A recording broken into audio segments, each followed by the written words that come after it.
যদি সবাই ফিরে যায়, ওরে ওরে ও ভাগা সবাই ফিরে যায়, যদি গহন পথে যাওয়ার কালে কেউ ফিরে না যায়, তবে পথের কাটা তুই রক্ত মাখা চরণ তলে একলা দলরে, তুই রক্ত মাখা চরণ তলে একলা দলরে, যদি তোর ডাক শুনে কেউ না আসে তবে একলা চলো রে।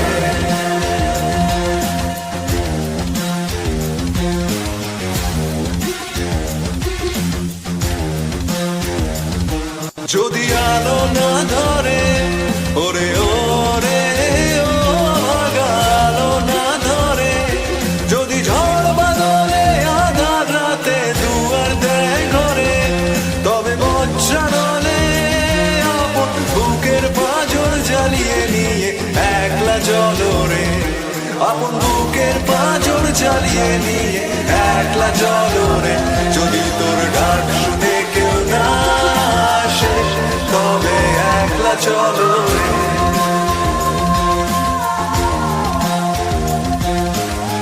একলা চলো, একলা চলো, একলা চলো, একলা চলো রে।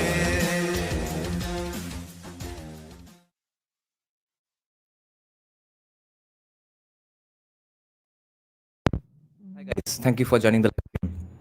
I am in the middle of a bit of a weird time management, so I I forgot to even fix my mic stand. Wait, so the main reason I am doing this at such an odd hour is because at 7:30 we are going to have a fantastic, I think it will turn out to be fantastic, debate with Navavimarsh and Academic Man. It's going to be a three-way debate, I think, because I don't exactly know where does Academic Man stand on the topic. And the topic is kind of under wraps.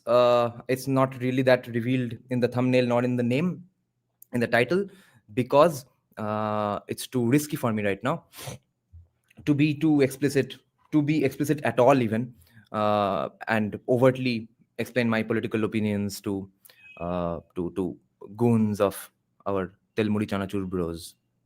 The problem is, so if I do it in English and good English, I make the title ambiguous, then they can go after me a little less, at least, which was my plan with this channel from the very beginning anyway, that survive in plain sight, hide in plain sight.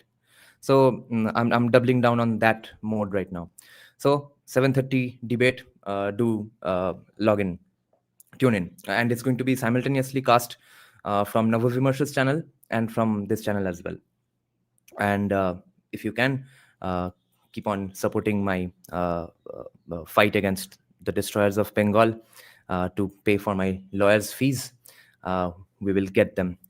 We are about to have them by the balls, tentatively, in, let's say, how many days to go? A little more than a week later, they will realize that we have them by the balls. So anyway, this live stream right now is only to discuss Professor Salvatore Babones' incredible speech at a place called Center for Independent Studies. It's sort of a classical liberal, semi-libertarian sort of a think tank based in Australia, where Professor Babones was called to, I think, discuss his book, sort of a promotional tour for his book, Dharma, Democracy, which he graciously gifted to me. I was supposed to read it and then discuss it with him as well. And I haven't been able to do it because of this. And my it can be considered to be an excuse almost. I'm diagnosing myself with something called crippling anger, just like people have crippling anxiety and crippling depression. I have crippling anger apparently. No, I'm self-diagnosing, guys. But if Professor is watching this, sir, I'm very sorry. I will get to the book as soon as my head is in a calm spot. But since viewing things is easier than reading them, I went through this speech and it was so awesome. I would fucking pay good money to watch this. It's a masterclass in, first of all, good social science, how to do good research. See, I'm so angry all the time that I'm getting these hot flushes from my body all the time. All the time, my AC feels like it's not working. And Sanatan economists would say that why do you need temperatures to go down further than 24? Well, he lives in Gujarat. I live in West Bengal. I need much cooler temperatures than Sanatan temperature. So I can't see anything from my glasses because so much heat is emanating from my body because of anger. Now, that speech, oh my God, speech, and then a bit of a back and forth with the person hosting the event, and he was just playing devil's advocate. It's not like he's some far left anti-India commie, but it was a great set of questions and answers. But it was a masterclass in good social science, in how to do research, how to think about India, how to think about, I think, the Eastern Hemisphere in general, and how to defend India, how to defend India with good research, how to defend India with competent knowledge, how to defend India without basing all your hopes on quibbling and complaining based on past atrocities done by other countries. You, whenever any criticism comes towards you, your go-to answer all the time cannot be, well, you did colonialism, therefore you have no right to ask these questions today. That can be, I think, a very apt answer for someone who is a bad faith actor and is simply trolling you and asking, in general, bad faith questions all the time. For them, bad faith answers are the, I think, the ideal responses, but not all the time for everyone. And this speech, you won't believe it. And I think one of our viewers was saying that he has started reading the book already, that he has read about 4 chapters, and that this is the best defense of India he has also read from a social science background perspective. And since I have not read the book as of now, I'm realizing that this is pretty much a trailer for the book.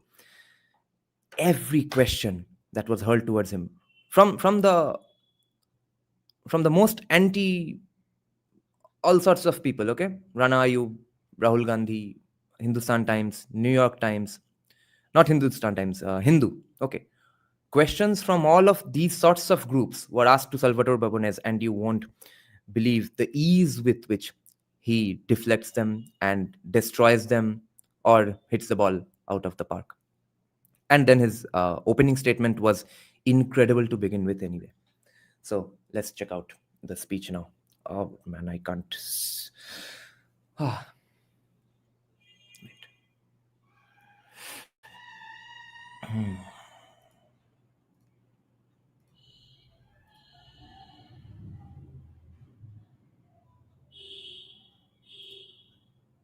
Now, Indian political scientists as a group do not like Narendra Modi.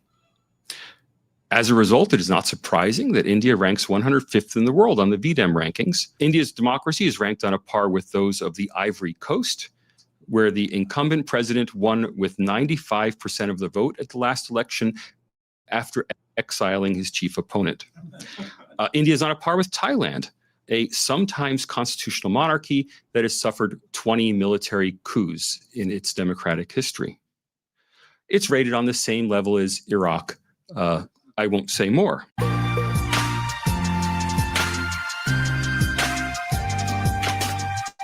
Dedicate the democratic standing for India as the as a of the mother India, but if you Australia was born of Bharat surveys about India's human rights and democratic record. Please join me in welcoming Salvatore Babones. Thank you, Tom. I'm American, not Australian, and I didn't know that Australia was born of Bharat Mata, the mother India, but if you share a mother, that must be it. It is often said that India is the world's largest democracy. Much more interesting is the fact that India is the world's poorest well-institutionalized democracy, with a history of open and competitive elections going all the way back to 1951. In the foundational work of quantitative comparative democracy, the political scientist Adam Przeworski concluded that, statistically speaking, quote, the odds against democracy in India were extremely high. That conclusion was based primarily on India's GDP per capita, which has only recently risen above the average for the African continent.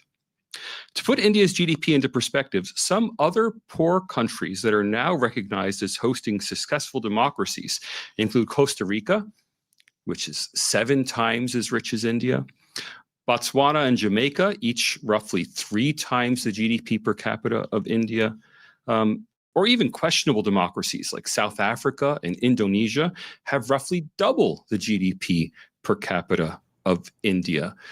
Questionable democracies. India is by far the world's poorest democratic success story. Okay. Yet none of these developing countries, even the ones that are 5 or 10 times as rich as India, can match India's record of 74 years of democratic constitutional governance. The closest India ever came to faltering was during the 22-month emergency of 1975 to 1977, a dark period of repression that was nonetheless characterized by civilian rule in accordance with constitutional procedures. What's more, the emergency ended with an election in which the incumbent, Indira Gandhi, was peacefully ejected from office, and she accepted the verdict of the voters without complaint. She even lost her own seat and accepted the outcome.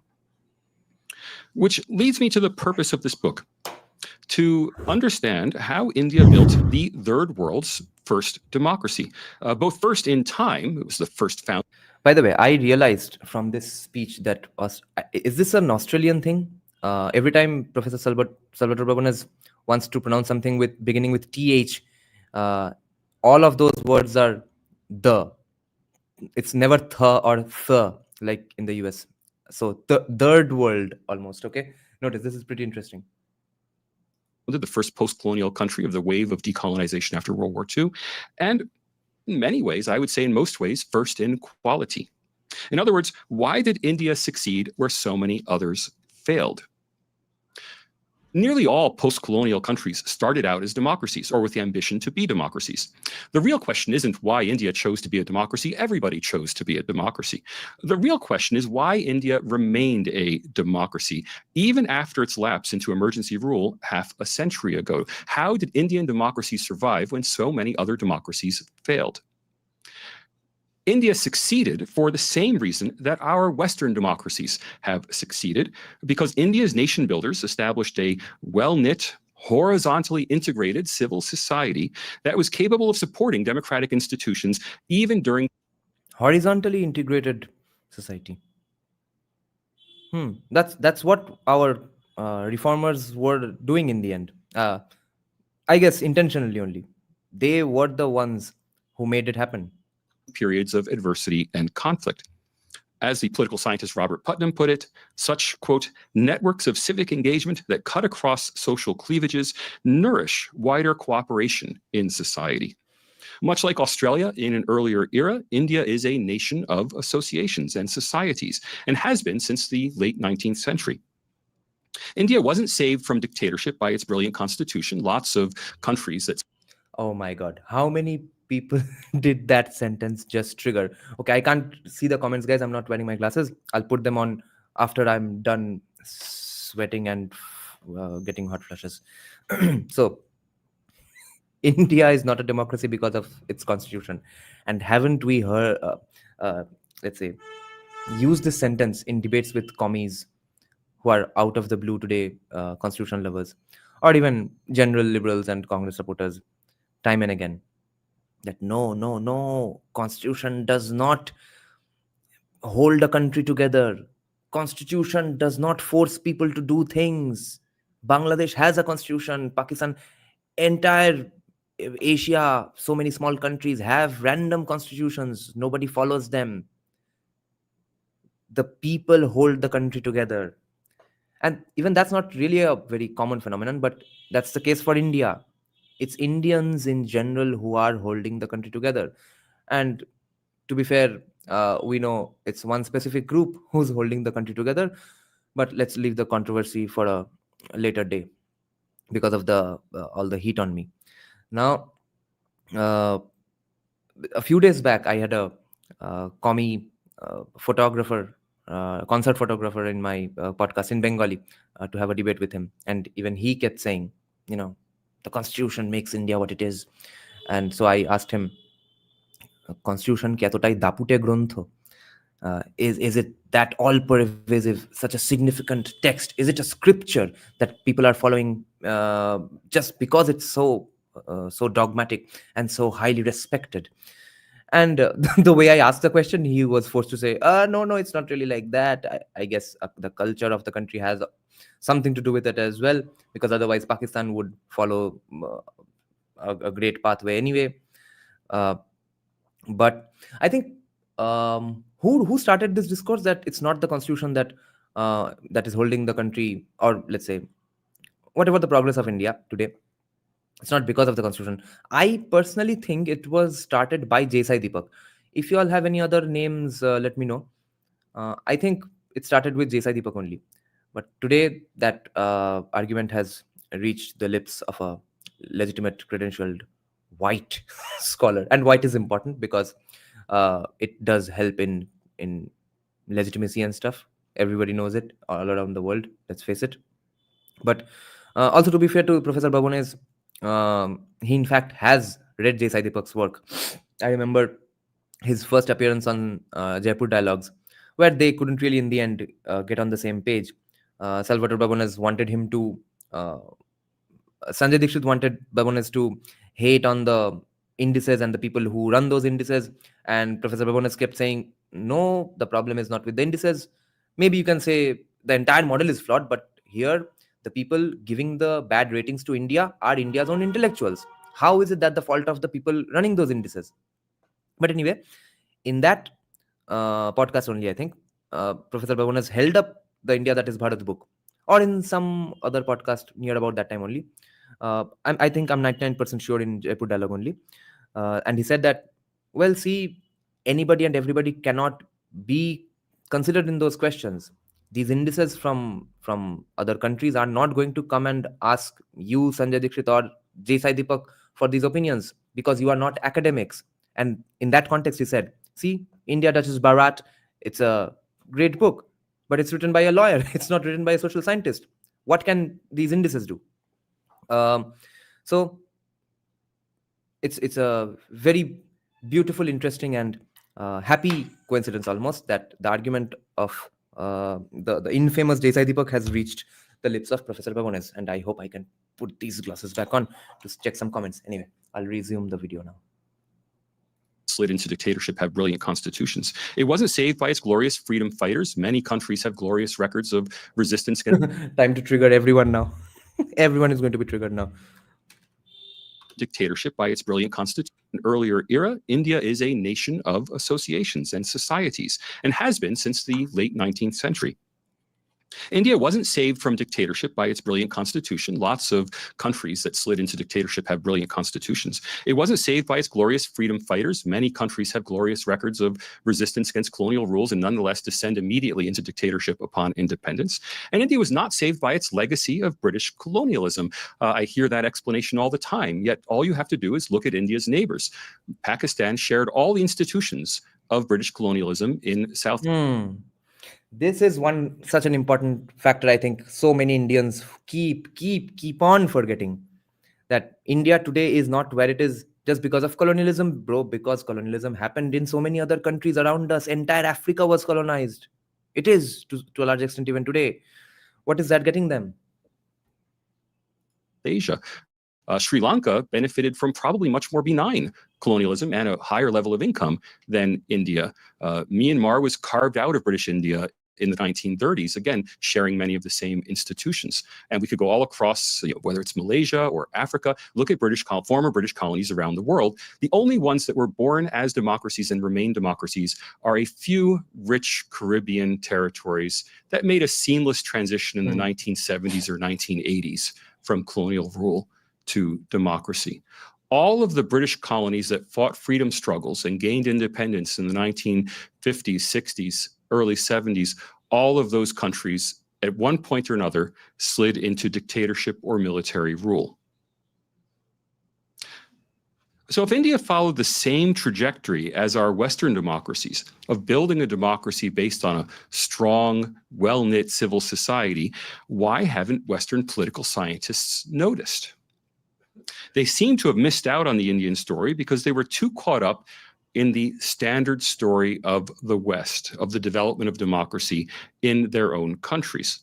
The standard story of democracy in the West is that a rising middle class formed horizontal civil society organizations that connected people across all classes and creeds to form the foundation on which a stable democracy could be built. To quote the political scientist Barrington Moore, a vigorous and independent class of town dwellers has been an indispensable element in the growth of parliamentary democracy. No bourgeoisie, no democracy. No bourgeoisie, no democracy. No wonder commies actually hate democracy, but they love democracy only when BJP is in power. And yet, where was the bourgeoisie in India in 1947? Noticeably. Oh, they hate democracy also when Narendra Modi wins too many elections. That's when term limits become a thing in their heads out of the blue after 8 years. Absent. Indeed, the rise of the middle class was the reason why civil society emerged in the West. But India's middle class is small even today, and 50 years ago it was minuscule. India did not go the route of developing a civil society through its middle class. India developed a civil society without, or maybe we should say before, developing a middle class. It had the same causal mechanism as we see in the West, but it did not follow the same historical trajectory. In India, completely missed by Western social scientists, a nationwide civil society was built mainly by Hindu religious and social reform movements. Damn. Pretty overt, pretty direct, pretty triggering for a lot of people, but also bold, courageous, etc. And this is, in fact, even just academically speaking, a very, very good point, because this is, I think, one of the key reasons why the West forever failed to understand or didn't want to understand or disliked India. Okay, this is one incredible point made by Salvatore Babones, that because every reform progressive movement happens under the umbrella of Dharma, therefore the West hates it because they are supposed to not like religion when you are being progressive. How can you be proud or even remotely a part of your culture and religion and also be progressive? No, you have to quit everything and only then can you move on. But well, that's just Dharma. It is that broad and it just pushes you towards many directions where you don't have to leave it entirely. Is there anything you have to is for any remotely good thing in the world, no matter what nationality or race you are, do you really have to leave Dharma or Hinduism to do it? Let's say if you are if you were born a Hindu, no matter what the race, religion, etc., race, ethnicity, nationality, etc., do you have to leave your religion to do something? Maybe, yeah, if you're that into eating beef, maybe even that not everybody agrees. I can't think of anything, because even Max Weber was arguing in Religion of India that I think he was on the verge of saying it this overtly, that, well, there's no way to convert from Hinduism to Christianity or even from Christianity to Hinduism. And therefore, those conversions don't even make sense. He was saying something along those lines. From the second half of the 19th century, reformers like Dayananda Saraswati, who's familiar as the founder of the Arya Samaj reformist sect, Devendranath Tagore, who was active in developing the Brahmo Samaj, again, Hindu reform sect, into a nationwide movement. Okay. Firstly, a bit of Joy Bangla vibe. A Bengali was mentioned here, and a Tagore nonetheless.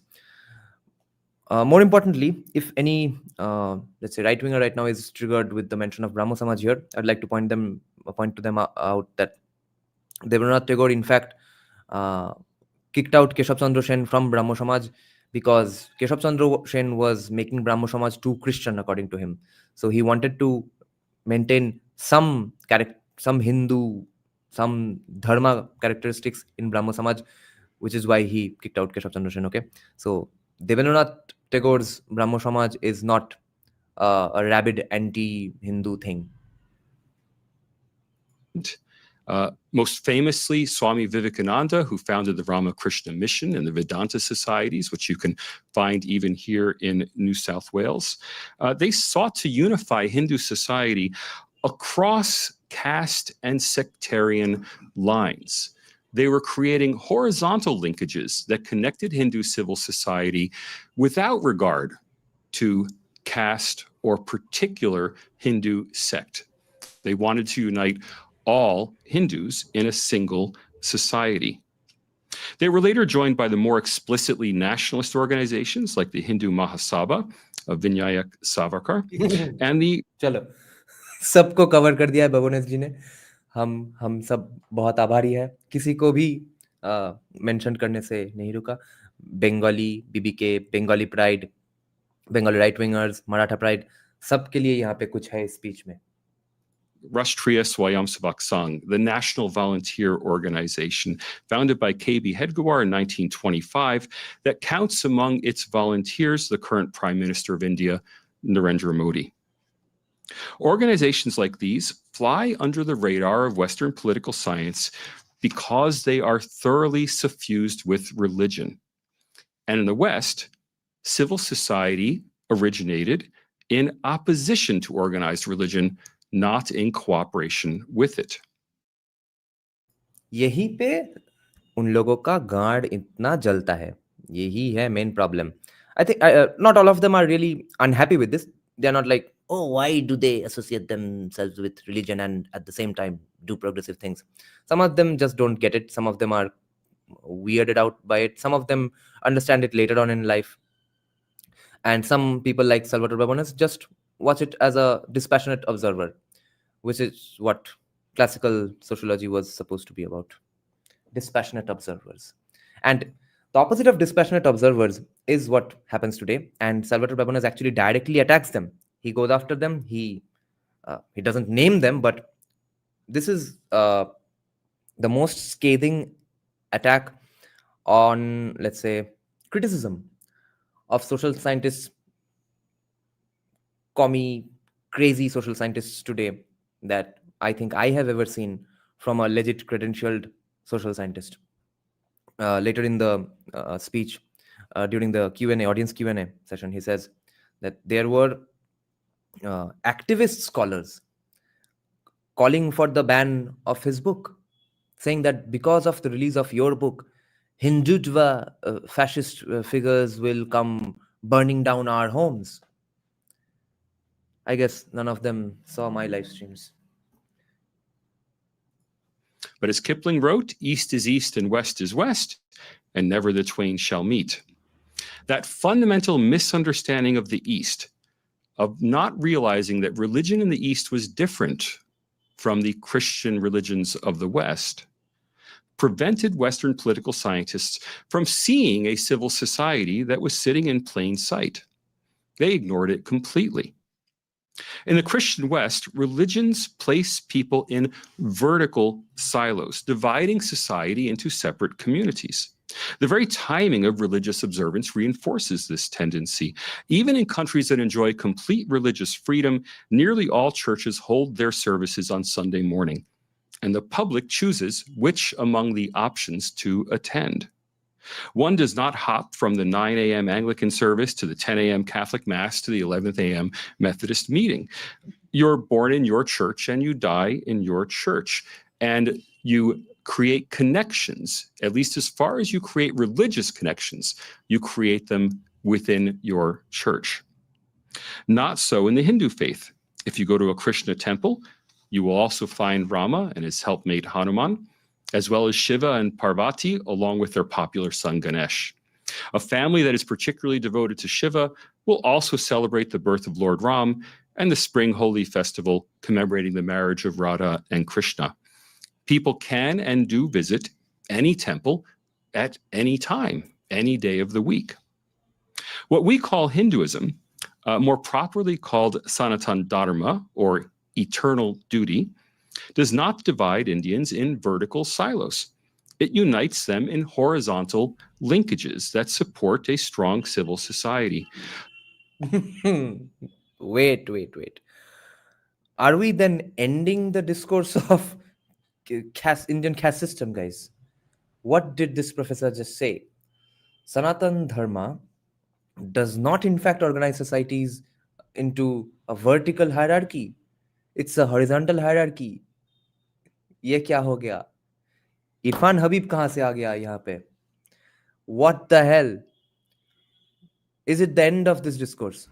Now we have a credentialed, legitimate, white social scientist from the West saying that Sanatan Dharma does not create vertical hierarchies, it creates horizontal linkages. What more do we need, guys? I think the caste debate was just ended by Salvatore Babones here. Thus, the title of the book, Dharma, Democracy. There is, however, one group that stands largely aloof from India's Hindu civil society, the 200 million strong population of Muslim Indians.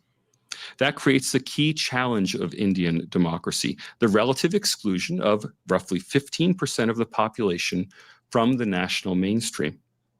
The social exclusion of Muslim Indians doesn't stop India from being a democracy. After all, no one seriously doubts that the United States was a democracy in the 1950s, despite much more serious exclusion of African Americans from the political community at that time. The United States of the 1950s was a racially exclusionary democracy. Okay, let's handle this. Professor Babones is saying a percentage of Muslims are excluded, but we know it's pretty voluntary, right?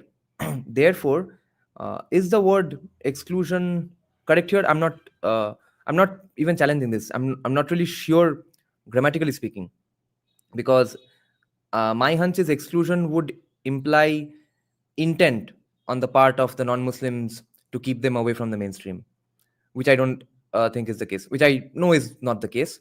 But can exclusion mean even this, that even if the other group does not want them to stay away, even if they stay away on their own, even then it's exclusion in the end? If so, then of course Professor Babones is correct. If not, I would have to disagree here. But again, a great point, great comparison nonetheless. Even if the point holds, even if what he says is right, even then we have a counter that, wait, USA bro, what was happening there? Let's see the comments on regarding this context. It's on this part of the talk that I disagree with him. He should have said the exclusion is self-segregation. I had a hunch that he meant it that way anyway, Anand, because I think in the very next 2 or 3 sentences, he says that even educated, secular, liberal Indians are happy with this, which means the kind of exclusion he's talking about is ghettoization. And that ghettoization is self-inflicted. I think everyone in the world knows it, because that's how they like to operate. They like to ghettoize. So here, if he is using the word exclusion as a substitute for ghettoization, then we don't have a disagreement. And if he just wants us to read between the lines and read exclusion as ghettoization, then also we don't have a problem. But it would be great to have him on the podcast and discuss this specific point. I haven't seen Navavimarsha's interaction with Professor Babones. I wonder if they have clarified in that podcast. Let's see what are others saying. I think he means excluded from the civil society, not by voting or anything legal per se. Yes, but in whatever way it is self-inflicted. In the US, the black population was excluded against. Yeah, that's why. That's why it's still a problem, because that's not how we did it against Muslims. It's okay. He's coming from the point of view that this exclusion is bad for Indian society. Rishabh, yes, I agree. This is where I do have some sympathy for this argument, because what he's pointing out is that in the end, it's ghettoization. Maybe, just maybe he's accusing the non-Muslims of doing this actively, or the Indian state of doing it actively. But even then, it's bad. And if we use this point in an argument, we can say that we can argue, I think, pretty with a lot of substance that no, this ghettoization is self-inflicted, and we in the end agree with Professor Babones that it is a problem. So the fact that it is a problem, there we don't have a disagreement. Whether it's self-inflicted or not, there we have a disagreement. Yeah, from being a democracy. After all, no one seriously doubts that the United States was a democracy in the 1950s, despite much more serious exclusion of African Americans from the political community at that time. The United States of the 1950s was a racially exclusionary democracy. It was not an autocracy or a dictatorship or an authoritarian regime. It was a democracy with a race problem. Similarly, India today is a democracy with a religion problem. What an important point. And you see, we know these arguments implicitly, right? We just can't really articulate them. That happens with a social sciencey bent of mind or social science training, obviously. And this is why we need people like Babones. This is why we need Brahman Bhojan. So what an important point here, which every Indian right-winger makes in some way or the other. It just doesn't come out this smooth and this precise, of course, that, okay, USA used to be a flawed democracy with some race problems. India is also somewhat of a flawed democracy with some religion problems. Now, the arguments of anti-India people are, the main argument of anti-India people is that because there is some flaw, because India has a religion problem, therefore there is no democracy. Think of an analogy.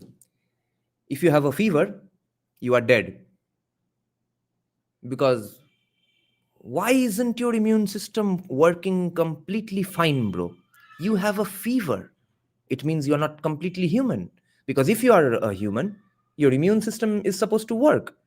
If it didn't work, doesn't that make you a Martian? That's the argument for Indian democracy. And if 1950s was a democracy with a race problem, 2020's India is even more a real democracy. Unlike African Americans in times past, Muslim Indians have always enjoyed full civil rights. Right. Their income levels are rough.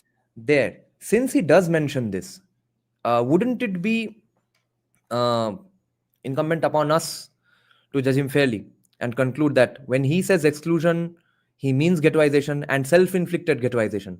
Because he just mentioned he's not blaming the state or the majority for that exclusion. I think we'll have to read between the lines. Similar to those of the majority population. They have absolute freedom of religion, and they report relatively low levels of overt discrimination. The minority problem in India isn't the American problem of separate but unequal rights. It's a problem of equal but nonetheless separate public spheres. Fair enough. Muslim Indians largely keep to themselves, and my impression from 5 years of research is that most Hindu Indians, even relatively liberal, Muslims keep to themselves. So he's all but saying that it's self-ghettoization. It's self-inflicted exclusion. I don't see any disagreement with Salvatore Babones on this topic anymore.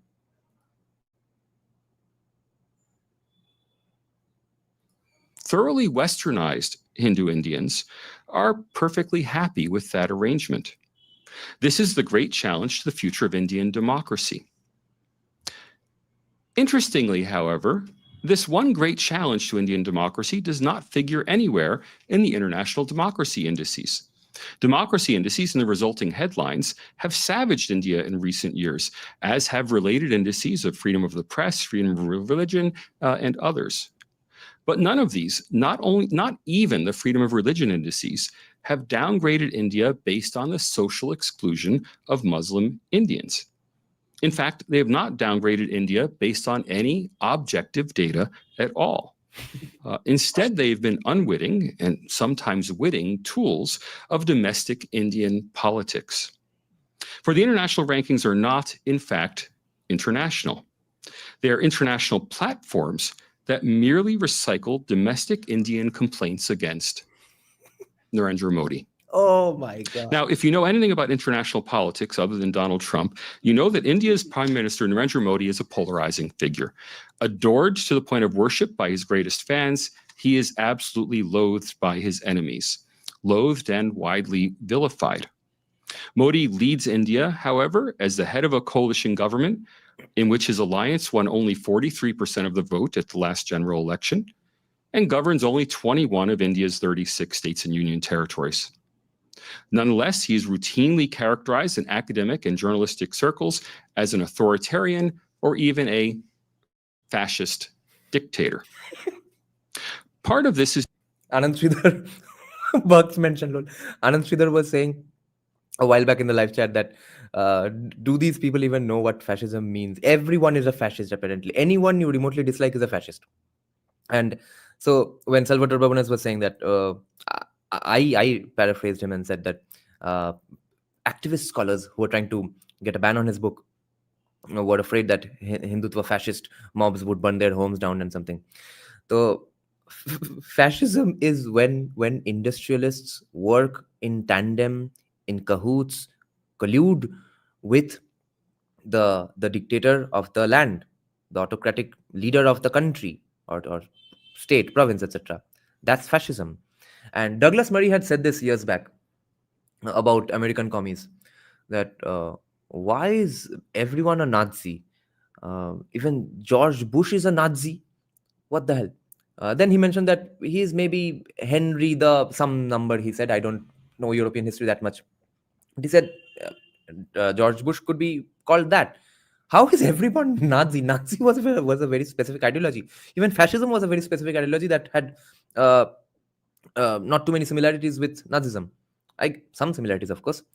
But if you use that very, very meaningful, deep word and ideology for any random thing, you devalue the meaning of that word so much, you turn it into a political slogan, then it loses all meaning. And then you have people, even idiots, who happily go to debates with Mehdi Hasan and say that, yeah, if you think I'm fascist, I'm happy to be called a fascist. Lol. But in general, the entire discourse loses its gravity, which is bad for the society where the discourse is losing its gravity. And in the end, that's going to be bad for the country. That should never happen. due to his overt religious traditionalism, which is anathema to the English-speaking intellectual elite of India. Part of it is due to the fact that he has unseated the Indian National Congress as the natural party of government and patronage for the first time in 100 years. And part of it is no doubt due to the snobbery over his humble origins as a so-called backwards caste Gujarati tea seller who got his education from correspondence schools instead of from one of Delhi's elite colleges. Whatever its causes, Modi derangement syndrome is real, and it seems to drive most or all of the international disparagement of Indian democracy.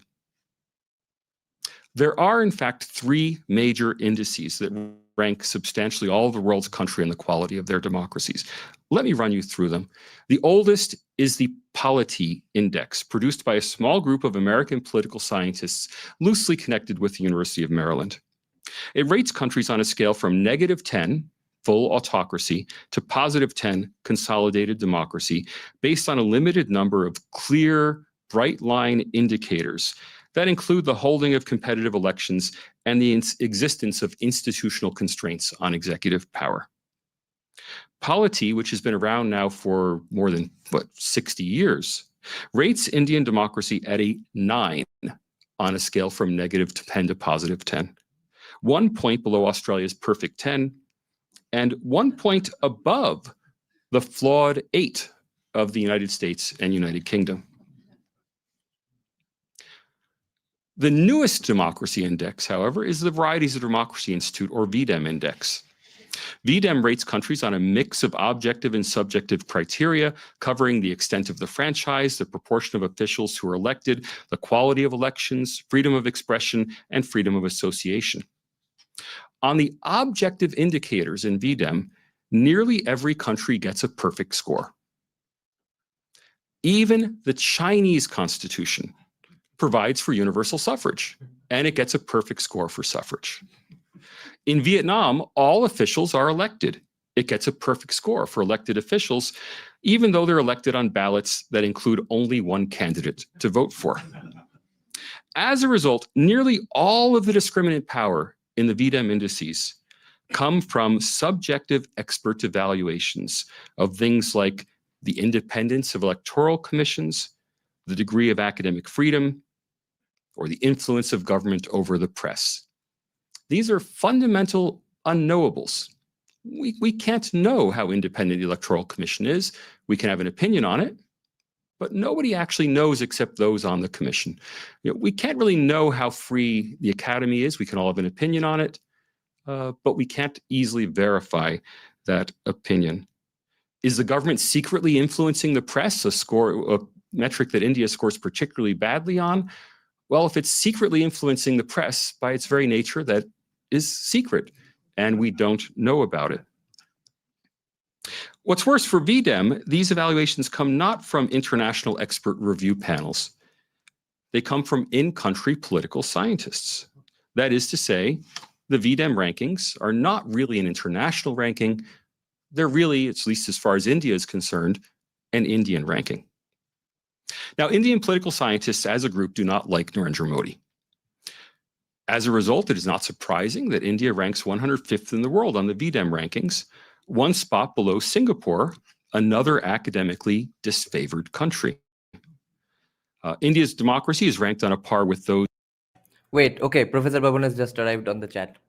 Thank you, sir, for joining the live stream. He's saying, I don't defend India. I only presented facts. I knew Professor would say this. I knew it. I knew it. I was really hesitant before putting up this title. I said, okay, let's just go for clickbaiting then. Because YouTube thumbnails and titles, I can't afford to be academic with them.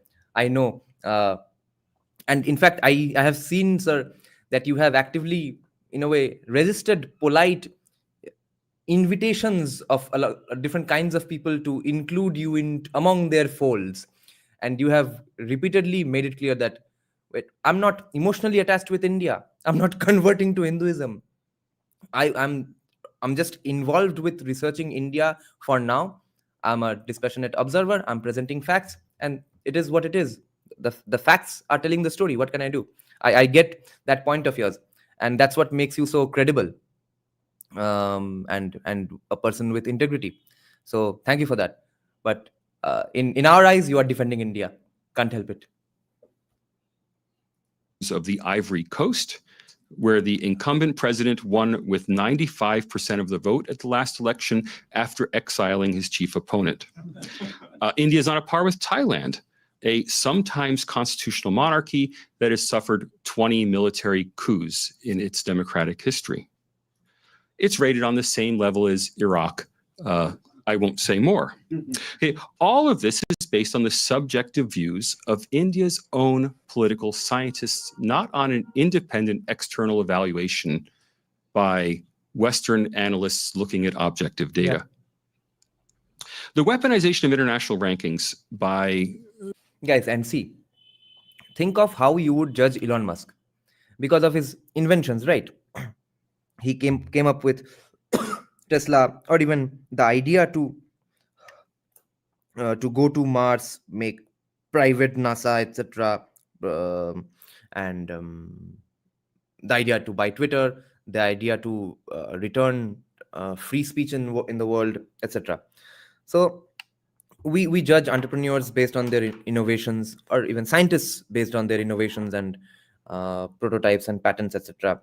Same way, we must judge social scientists for fresh new ideas, right? And no matter how much people write, a really truly original idea may or may not exist in their thousands of pages of journal articles. And we know in India that real ideas have not really come out of Indian social science all that much. Now think of Salvatore Babones. Off the top of my head, I can think of at least 2 brilliant ideas he brought in, 2 brilliant arguments that I heard for the first time from him only. which lit so many light bulbs in our heads, which made sense in so many other contexts as well, that we have had an easier time debating other people because of the top of my head, at least these two specific ideas and arguments that he came up with. One was that these are not evil Western propaganda capitalist indices which are screwing up your country's ratings. It's your intellectuals who are telling them that our country sucks, bro. What can we do? Okay, this is insanely important to remember, which is why RRR is so important, the movie. That it was a reminder for the first half at least, that yes, there were Indians as well involved. It was mostly Indians who were involved in keeping up the British Raj. In every movie on the British Raj, it's all about hating white people. It doesn't have to be that way. And it's important to remember that there are people like that amongst our folds. We can't just go around saying it that, oh, wait, yeah, there are many enemies inside the country as well, 2.5 war, etc. We have to see them. We have to hear about them from credentialed people as well, okay? And the second one was that, which is a fascinating point to make. Incredible. I've said this, made this point to so many commies, and every time it's basically demolished them. That India's democracy functions even though our GDP per capita is like that of sub-Saharan Africa. How is that happening? What is the secret sauce behind that? Is it the constitution? Really?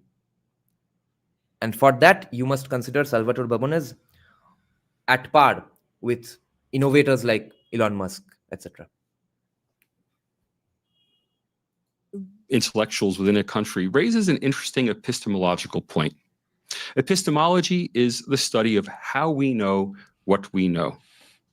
For example, let's leave India aside for a moment. How do we know that New Zealand is among the best countries in the world for freedom of the press, while Australia languishes in 29th place, and Australia was in 39th place under the coalition? We know because the Press Freedom Index, published by Reporters Sans Frontières or Reporters Without Borders, tells us so. It's the only index we have. How does RSF know that New Zealand is among the best countries of the world for freedom of the press? It polls its members. And who in Australia is likely to be a member of Reporters Sans Frontières? I'd be willing to bet that not a single journalist at the Daily Telegraph or Sky News is a member of Reporters Sans Frontières. On the other hand, I'd also wager that at the ABC, our tax money pays for journalists' professional association memberships in Reporters. Anand is making a good point here. I pretty much agree with this, because in the end, whether they are distinctly evil towards India or not, these indices are bullshit themselves. Because if you ask just the intellectuals of those countries whether it's working good or not, then what is the point of those indices, bro? I am a big fan of third-party non-stakeholder dispassionate observers making comments. Now, no system is perfect. If we go out and search for such a guy, we will end up stumbling upon some people who will probably have evil intentions, but we will think they are dispassionate third-party observers. So we need both. We need our people to tell our stories, as well as we need third-party non-stakeholders as well in this conversation. But I just preferred it that, or maybe I'm just a product of the times. So right now I can't trust Indian academics at all. Maybe that's why I'm saying it. But it has to be definitely from both sides. It has to go on coming from us as well, and it has to come from other people as well. Sans Frontières. The result is that Australia is dinged by RSF because, quote, press freedom is not constitutionally guaranteed, but a hyper-concentration of the media combined with occasional pressure from the authorities on media professionals endanger public interest journalism. Meanwhile, in New Zealand, a country where press freedom is not constitutionally guaranteed, there is only one daily newspaper and one state-owned television news channel. Yet New Zealand is rated among the best in the world. It works the same way with democracy rankings. Had the VDEM rankings not been funded in 2015, we would not now know that India has a flawed democracy. VDEM actually calls Modi's India an electoral autocracy. But absent VDEM, we would all think all we would know is that India rates a 9 out of 10 on the polity scale. In other words, I would not have written this book and we would not be here discussing it if VDEM had not been created in 2015 to re-rank the world's democracies based on subjective criteria. Okay, India gets top marks from the Disinterested Polity Index, but is ranked among the worst countries that actually hold election by VDEM. How does it score in the other ranking? Well, the last of the three major democracy rankings is the Economist Intelligence Unit. They put India in 41st place in the world, just below most Eastern European countries. The Economist rankings are done by the staff of The Economist based on no formal methodology. It's just what they think. India's Economist ranking has been declining in recent years. In fact, ever since the VDEM rankings were first published in 2017. Have the staff at The Economist been influenced by India's highly publicized slide on the VDEM rankings? It seems likely. That's epistemology. My own view, formed after 5 years of intensive research into Indian democracy, is that Indian democracy does very well. Whether India is a 9 out of 10 or somewhere on a par with the poorer countries of the European Union, I can't say. Either view is credible and can be supported by data, depending on what you mean by democracy. It's the difference between India as a full democracy that faces some challenges due to poverty, or the alternative, India as a flawed democracy because many people are too poor to fully participate. This is what social scientists call thin versus thick conceptions of democracy, with a strong moral implication that the thick conceptions of democracy are the only real democracy. I tend to differ. If we throw all of our favorite social causes into defining democracy, then what's left to be not democracy? For example, if a democracy suspends elections in an area under insurgent attack, is it a non-democracy or a flawed democracy? Or is it a democracy that's facing an internal security challenge? I prefer the latter characterization because it gives us more to analyze as social scientists. We can now analyze the relationship between democracy and internal security challenges. But if internal security challenges are subsumed under the definition of democracy, See, this is the main reason to like the only kind of sociologist you need to have respect for. I'm almost directing you to like a certain brand of sociologists, which is comparative sociologists. And a certain person y'all might know who often comes on our podcast is also a comparative sociologist. And what in the world are we even going to do without comparison? Contrast is the mother of clarity, guys. What is the point of anything, analyzing anything without comparing it with something else? Like Thomas Sowell says, are you looking for cosmic justice? Okay, America is bad, etc. Capitalism is bad. Okay, in comparison to what? How can anything be good or bad in a vacuum? So, comparative sociology. Comparing castes of different countries is the way to go. Comparing status groups of different societies is the way to go. Comparing democracies of different societies is the way to go. And when we compare things, especially per capita, then a lot of people start going jobless. A lot of commies start going jobless. A lot of USAID payments don't reach their banks anymore. I can't easily study the relationship between the two. Nonetheless, I want to emphasize either characterization is methodologically perfectly valid. However you cut and slice the data, India is among the world's great democracies and a beacon for the developing. VXT, good question. There is objectivity. We'll just never know which is objectively good or bad. There is something objectively good or bad. Broadly speaking, God might know it. We will never know. Just like I don't think free will exists. In the end, we will do whatever anybody else would have done if they had the same exact lineage, upbringing, etc.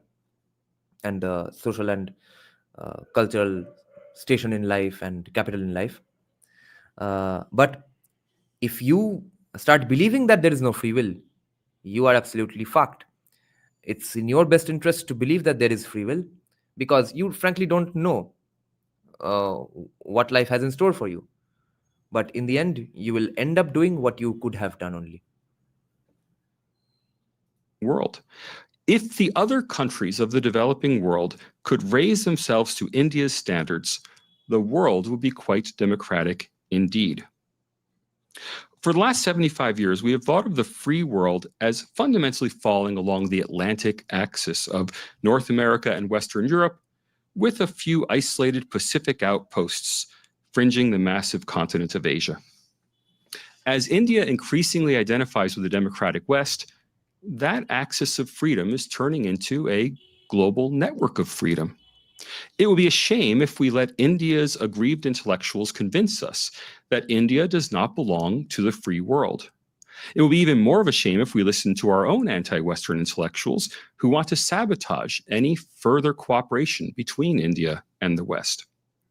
Whether you love or loathe India's current prime minister or have no opinion at all about Mr. Modi, India is a free and democratic country. We should all rejoice at that.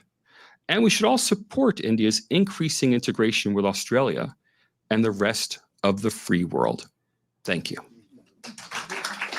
Now, we at CIS is Now wait for the Q&A, because fireworks will take place during the Q&A session.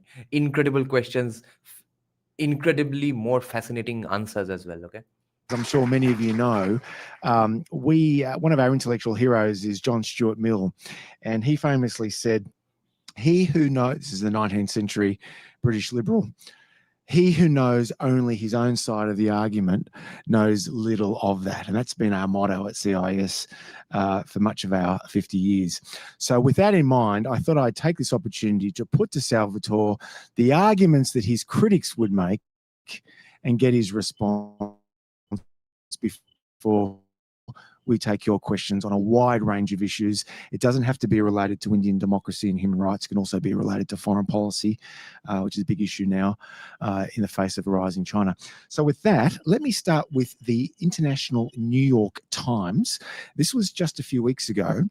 The headline was, "India's Muslims fear a growing backlash after the Kashmir attack." Now, this was in response to the April... The Pahalgam massacre. Yes. Exactly. So this was... and this was in April of this year.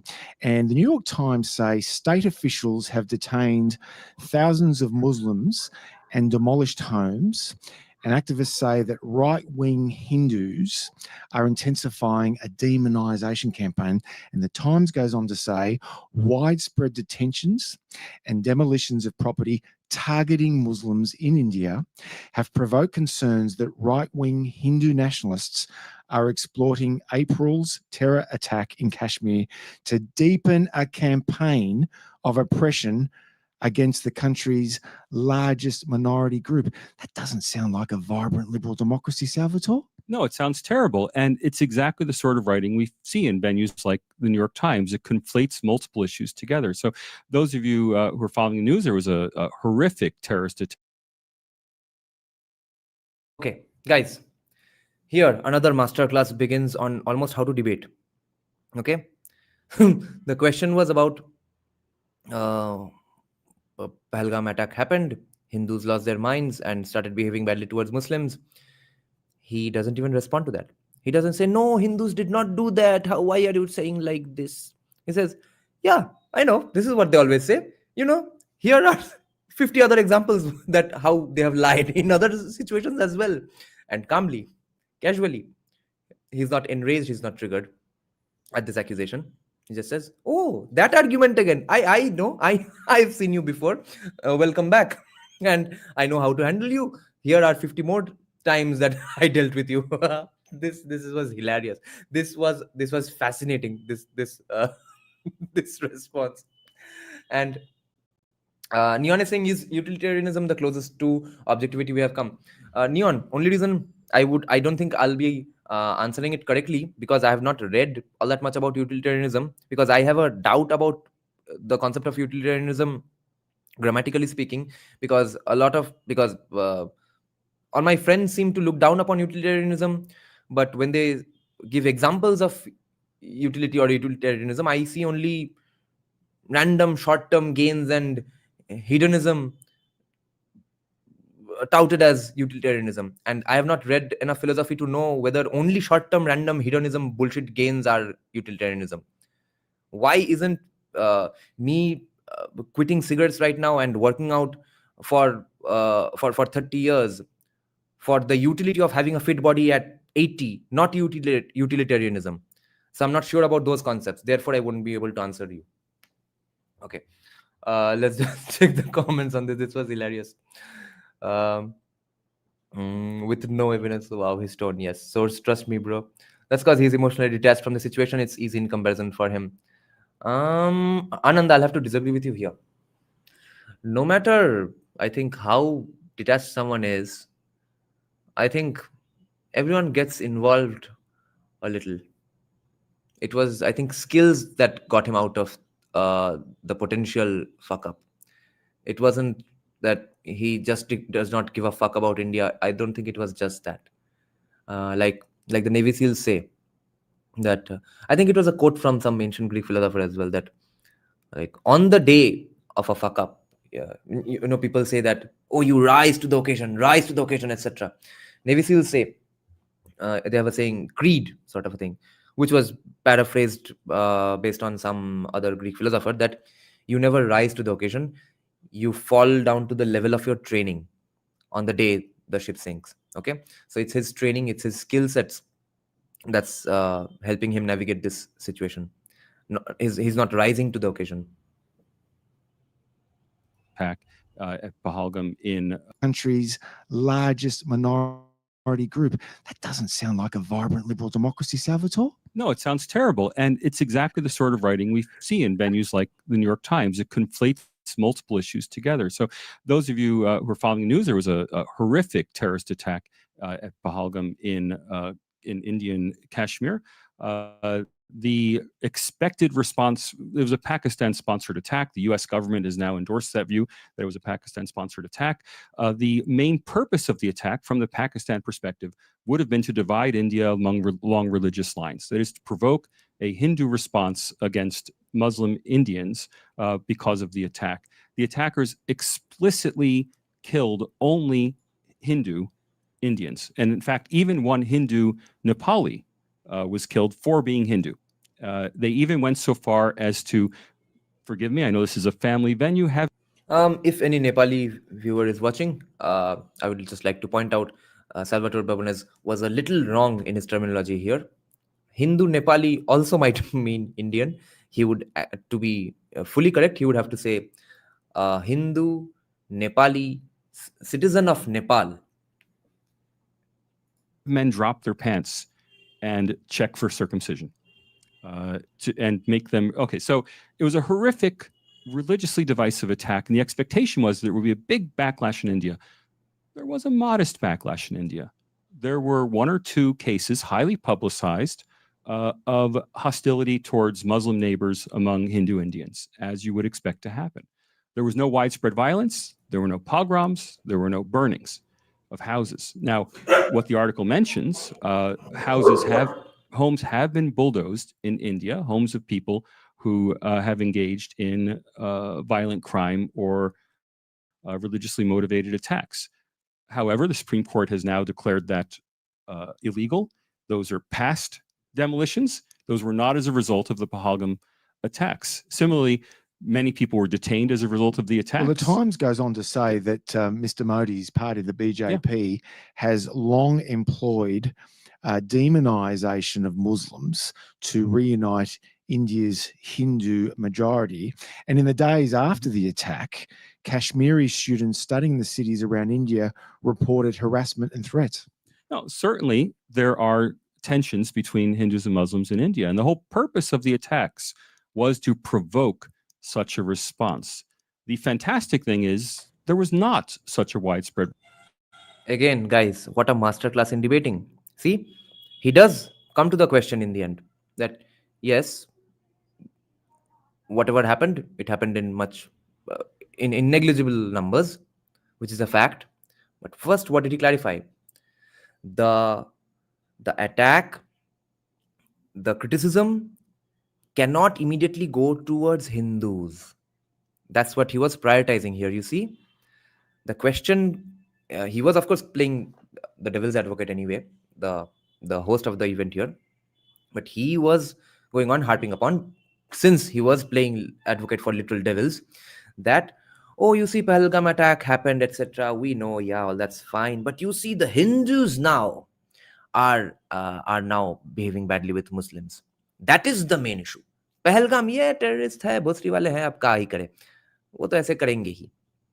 And this, there is soft bigotry of low expectations, but this is insane bigotry of against just good people, good citizens, that I am recently coming to understand. The same thing that people say against terrorists, that yes, they are terrorists, they will do it, but why should you get pissed off and behave badly towards someone, etc. It's the same things I've been hearing since this day, that yes, they are those tel muri chanachur, they were like that only, why are you getting involved? Hey, bhai, what the fuck? Salvatore Babones here is holding the gun in the right direction. Someone is trying to push it away. He is bringing it back here. कि नहीं भोसरी के मदरचोद terrorist, तो terrorist मदरचोद वो है, पहले वो clarify कर लो, एक बार मुंह से बोलो टेररिस्ट मदरचोद है, फिर हम डिस्कस करेंगे कि अच्छा फिर हिंदू ने गलती किया कि नहीं. Response. Now, what this article is doing is citing a litany of claims from the past 5 years and rolling them into the supposed response to the Pahalgam attacks. That's why I mentioned the bulldozings. The bulldozings were clearly wrong. They were illegal, as the Indian Supreme Court has now endorsed. They weren't specifically bulldozing of Muslim homes, but there were bulldozing of homes of criminals. But that was not in response to the Pahalgam attacks. Okay. And that was has now been I'll just say India's democratic institutions have properly worked to put an end to this improper administration of justice. Okay, you talk about institutions. What about the judiciary? This is Ramachandra Guha, a distinguished Indian intellectual Very in prominent. New York-based Foreign Affairs magazine, published by the Council on Foreign Relations, the most distinguished foreign policy think tank, arguably in the world. He says, sadly, the Supreme Court of India has done little to stem attacks on democratic freedoms. Now, in the past decades, he argues, the court had at least occasionally stood up for personal freedoms and for the rights of the provinces, acting as a modest brake on the arbitrary exercise of state power. But since Modi took over in 2014, he argues, the Supreme Court has often given its tacit approval to the government's misconduct by, for example, failing to strike down punitive laws that clearly violate the Indian Constitution. And he concludes, one such law is the Unlawful Activities, this is the Prevention Act, under which it is almost impossible to get bail and which has been invoked to arrest and designate as terrorists, in inverted commas, hundreds of students and human rights activists for protesting peacefully on the streets against the majoritarian policies of the regime. How would you respond to Professor Guha? Historians often have very little historical memory. So the UAPA was in fact promulgated under a previous. What the hell just happened? This is pretty equivalent of a WWE match. Only if you fully fathom what he's saying, right, guys? This is incredibly funny and trolling level criticisms, and it feels like a very heroic battle that's going on. So again, historians have very little historic memory. How would you? So the UAPA, historians often have very little historical memory. So the UAPA was in fact promulgated under a previous Congress government. It was used more often quantitatively. And so what I do in the book, in Dharma Democracy, is go through the data on questions like this. The UAPA was actually used more often by the previous. Kya data? What data? How can we trust data from a fascist government? This is what a Marwari former BJP voter told me 2-3 years back. She voted for BJP in 2014, 2019, and then she was busy with chartered accountancy preparations. So she wasn't on Instagram all that much in the 2019s. And then she got a little free time on her hands. She got into Instagram heavily, where the algos are heavily anti-Indian, non-left, and she's convinced that BJP is a Hindutva fascist right-wing party who wants to bring back the caste system in India. And she said, when I tried countering her with some data and those things like statistics, etc., she said, where did you get this data? What's your source? Who is bringing out these statistics? And I had to say, well, they are government figures. And as soon as I said the word government, she got triggered and immediately ended the conversation. She said, wait, no point furthering this conversation at all, because it's government data. It means it was conjured up by Narendra Modi and Sanjeev Sanyal over, I guess, a pack of smokes or some ayahuasca. You see, how can we trust data from the government? So instead, let's just make up random criticisms, just like Sanjeev Sanyal and Narendra Modi made up random data, I guess. Ab kahi kare? Who gives a shit about data and stats anymore?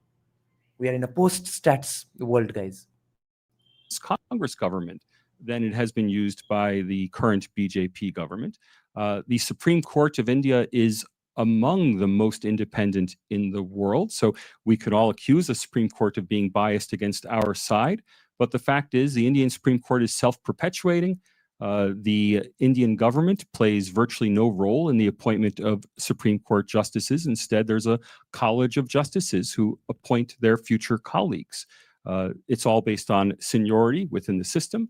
And no one would accuse India's higher judiciary of being BJP infused. In fact, this is among the most secular, most English-speaking, most elite non-BJP organizations in the country. So the fact that an independent Supreme Court endorses something the BJP does doesn't mean that the Supreme Court is no longer independent. It just means that you don't like the outcome. What about journalism in India? Has that become a dangerous occupation in India? So again, we have data on this. We hear that more journalists have been killed in India than in any country outside China over the last 10 years. But of course, there are more journalists in India than any country outside China. When we standardize this for the size of the population, journalists in India are safer than journalists in the United States. They're safer than journalists in the rest of the developed world. They're only more in danger than journalists in Western Europe and Australia. The World Press Freedom Index, that's published annually by Reporters Without Borders, India ranks 161 out of 180 countries. Worse than Hong Kong. Fuck. This is the Guys, are you all noticing why I call this video a masterclass? See, the first words or the first sentence that comes out of Professor Babones' mouth as a response to all these questions, okay? Observe each and every first word and first sentence. How absolutely demolishing they are. If someone was actually debating Professor Babones here, imagine how much lack of self-esteem they would feel with these responses. With every response, his response is basically that, oh yeah, I know, yeah, that answer again. You see this. That's his response. Listen to the last 2-3 responses. Than journalists in Western Europe and than any country outside China. journalism in Longer independent. It just means that you don't like the outcome. What about journalism in India? Has that become a dangerous occupation in India? So again, we have data on this. We hear that more journalists have been killed in India than in any country outside China over the last 10 years. But of course, there are more journalists in India than any country outside China. When we standardize this for the size of the population, journalists in India are safer than journalists in the United States. They're safer than journalists in the rest of the developed world. They're only more in danger than journalists in Western Europe and Australia. The World Press Freedom Index, that's published annually by Reporters Without Borders, India ranks 161 out of 180 countries. Worse than Hong Kong. See, what a goddamn masterclass. He's not even countering it. He's in fact adding such a point to the question that it makes the question seem hilarious now. This is what you call a debating masterclass. I have never seen such a great debating masterclass since I read Ben Shapiro's book on debating commies. This is pure, yeah, as someone is saying, and Yon is saying absolute cinema. This is pure cinema. This is the Washington Post. In the past few months, 2 foreign journalists, one a bureau chief. Remember, I'm just challenging him just to keep the conversation lively. I'm not endorsing this criticism, so please don't and ah and go, ooh, isn't Switzer being provocative? I'm just doing our job at CIS. It's the job. This is the Washington Post. I did the same several years ago to Tony Abbott There on you the go. occasion There of you India's go. 75th And we had a great event with anniversary. Tony. Exactly. Now, in the past few months, this is the Washington Post, 2 foreign journalists, one a bureau chief with the Australian Broadcasting Corporation, one a French reporter who had lived in India for 23 years, had their credentials revoked or blocked for renewal and left the country after the government. Okay, this is from Rana Ayub, okay? And listen to Professor Babones' first words and first sentence, okay? Criticized their work. Now, they interviewed at the Washington Post N. Ram, a veteran journalist in India, and he makes the point.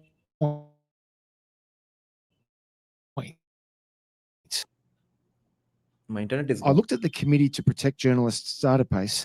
The number of journalists killed in connection with their work in India in the decade this government has been in power, 19 have been killed. Well, I've already addressed that. I know, but when let it me, comes to yep, but he makes a more telling point. Even worse, India figures in the Global Impunity Index.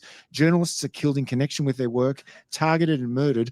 Those who cover corruption, crime, politics, human rights, and there is impunity for the killers. So first, we have to standardize for population size. 19 people out of a population of 1,400 million, 1.4 billion is really not that many. Second, if you drill down into the Committee to Protect Journalists data, you find the reasons why people were killed. Overwhelmingly, they were not killed by the government. They were not killed by police. They were killed caught up in gangland wars. They were covering terrorism and were killed in terrorist attacks. The most gruesome are people who were covering corruption among gangsters, and they were killed by gangsters and their associates. And the main point that the West never acknowledges is that what about the states where the BJP is not in power? How about we have 2 separate press freedom indices? I guess if it's again asked to intellectuals, then though yes, Bengal intellectuals will say yes, Bengal is going great, just to prevent Hindutva fascism, of course. So, does this count as attacks on press freedom? It should, right? But this will get counted by Rana Ayub against BJP. Lol. Well, does India have a mild law and order problem? For a country with a GDP per capita of $2,500 a year, India is a paradise of law and order. That is, if you were to imagine the situation in most African countries, Africa has a similar level of GDP to India, the safety situation is far, far worse. Now, as far as ejecting journalists the government doesn't like, that's a problem. I don't want to say that India is all sweetness and light. However, I'll point out that Australia denies visas to visiting speakers who the government doesn't agree with. Yeah. Well, if it can be done in Australia, and Australia is still a democracy, it can be done in India. I think then Ram's point is that it's got worse under Modi over the last 10 So that's years. simply not supported by the data. Yeah. That is, when you go to the data and you look at the equivalent 10-year periods, we see in all of, and these are detailed in the book, in all of these major quantitative indices, essentially no change between the previous Congress government and the current BJP government. Now, I don't endorse any restrictions on freedom of speech, whatever. What I do as a comparative social scientist is try to benchmark. Yeah. If we all accept that Australia is a democracy, despite the fact that Australian governments prohibit speakers it doesn't like from speaking in Australia on grounds of public disturbance or will cause a ruckus, well, I don't like that. I'm very against that. But democracies do this. Let me just conclude my round here by just referring to the global indices that you've talked about. And I started my introduction with, I think it was Freedom House, yeah. Freedom Which I House, that's excluded right. because it's not really a democracy index, but I'm happy to talk to Freedom House Well, regardless. let's get to that. And this is from the Hindu Online. VD Institute's recent democracy index, which is termed, well, it has termed India, quote, one of the worst autocratizers, it's an ugly word, autocratizers. India had already ceased to be a democracy on this index in 2018.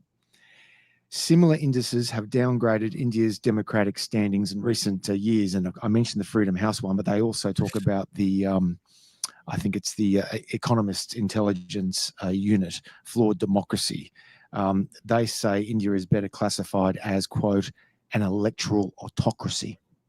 Your response to that general wave of criticism of India? Right. The Rise of Democracy Institute actually rated India as a full democracy, a liberal democracy in 2018. But then after Narendra Modi won the 2019 election, they decided they had it wrong. And they went back and recharacterized India as an autocracy. Now, part of that process was the democracy rating industry needs a problem in order to get funding. If you look at the titles of reports, they run down the gamut from, democracy at midnight, autocratization continues, the death of democracy, ? And you have to provoke a sense of fear in order to generate funding. VDEM shows. Guys, a criticism from an academic cannot be more brutal and scathing than this. He's saying, oh, yeah, those concerns about democracy and all, they are just for their funding concerns, okay? They need to generate fear. They are essentially fear-mongers who are saying that democracy is failing here, democracy is failing there. You all are failed democracies. Now pay me more money so that I can talk about saving democracy. This is the most brutal criticism of these indices ever. Chose to reclassify India as an autocracy and then chose to weight its index of autocracy by population, which it doesn't do for other things, in order to create the impression that more than half of the world lived under autocracies, was their big headline. Because if you combine China and India and throw in Russia and a few others, then you get a world of autocracies, but only if you weight by population. So India was crucial to their need to have a global emergency of democracy. And they got it. Now, the problems with Freedom House indices are much more technical, and they have to do with problems with mostly with not standardizing for population. So a lot of the questions on Freedom House ask, has anyone ever been detained unlawfully? Or has anyone ever, and they're framed in, has a person been? In India, of course, is a huge country. There are irregularities, there are miscarriages of justice, and they are well reported in the Indian press, which is a vibrant, free press. And so we know about them. Was somebody detained illegally in Madagascar? I have no idea. It doesn't make it into the English language press. Okay, now it's time for our Q&A session. And our first question comes from Peter Curdy, my colleague there at the back. Thank you, Peter. Thanks, Tom. Your opening remarks about India's age and stability as a democracy, given India's experience as the world's largest democracy, what democratic innovations or institutional safeguards has India developed that Australia and other established democracies might learn from in addressing contemporary challenges like polarization or populism? That's a much more difficult question than what I thought you would ask about. I thought I was going to get the status of Christians in India, and that's an easy one. They do very well. I'm not sure what Australia can learn. I can tell you what other developing countries can learn. What developing countries can learn is that the key to a successful democracy is having a unified nation, having people feel that they are all part of a single national community. And that's a very Durkheimian conception of democracy. It comes from the sociology of Emile Durkheim, the idea that the nation has to exist to be democratic. Now, in Australia, there's a democratic nation, and it goes back from well before federation. However, there are people in Australia who would like to see Australia become two nations or multiple nations, to think of Australia as a truly multicultural community instead of as a single unitary community. And that would be potentially destructive to Australian democracy if democracy were really to start to fragment along identity lines in Australia. Now, I think that's been much overplayed. I don't think Australian democracy has fragmented or will fragment along identity lines. But what has broken up most developing country democracies has been that one ethnicity wins the election and the other ethnicity isn't willing to accept the result. And that's the end of democracy. Next question from Richard Beattie there at the back. G'day, Richard. G'day, Tom. And Salvatore, thanks very much, because that was such a fascinating presentation that you gave. My question is, getting back to J.S. Mill, the idea was that you are open to understanding two sides of a story. Much of what you've talked about this evening has been the failure of Western academics, intellectuals, to actually do what Mill said was essential for democracy. The question, why? Oh, great. Nava Vimarsha's question is going to be answered right now. We tend to be very self-indulgent as academics. We can study what we want. We have serious academic freedom. Regardless of what you may have heard, academic freedom is alive and well in Australia. Nobody tries to block my work, and nobody tries to block the work of my colleagues. However, it does allow us to become really very self-indulgent and to take our own politics into our research. It's very rare for social science academics to treat the outside world, the external world, objectively.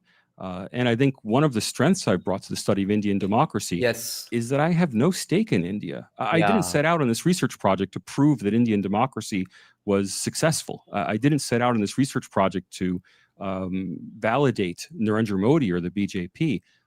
I simply set out on a research project with no preconceptions and no stake in the outcome.